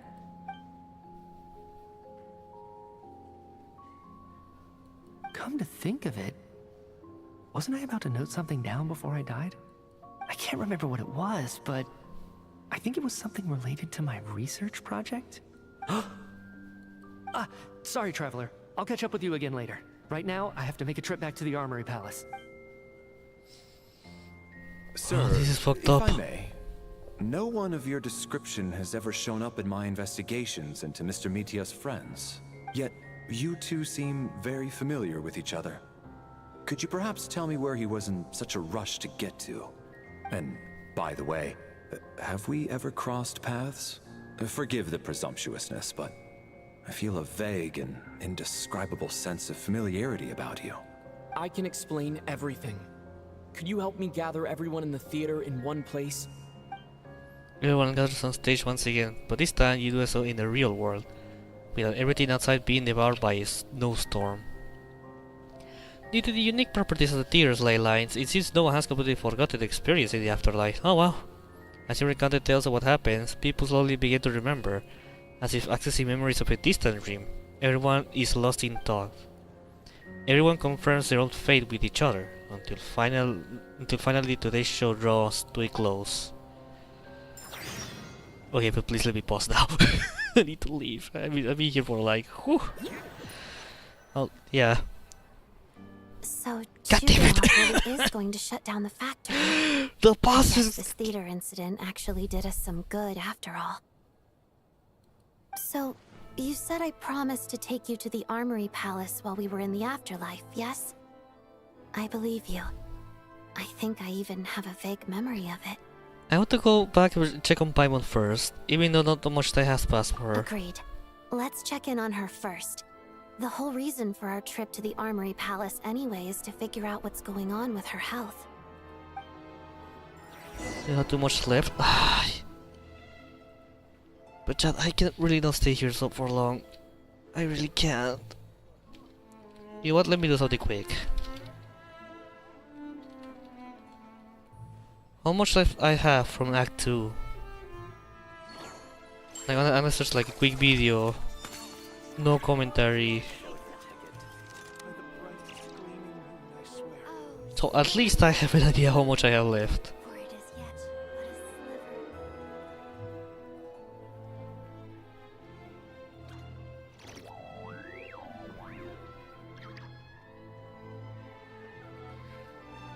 I have like another hour Know of left. any new orchestral pieces? I like to swap out the background music in the kitchen once in a while. Chat, though. I it's can't. a great way to find new inspiration. As much as I want, chat. Another 2 hours? Really? I don't really want. I don't really want. I'm sorry, but I don't really want to leave now, chat. But yeah, chat, we stream a little more longer than usual, and as I mentioned before, I must sleep now, so we're gonna leave it here for today. But yeah, chat, it is very exciting what this is related, but also scary. But yeah, chat, thank you so much for watching. I'll see you tomorrow to finish this for once. For once and for all. Bye.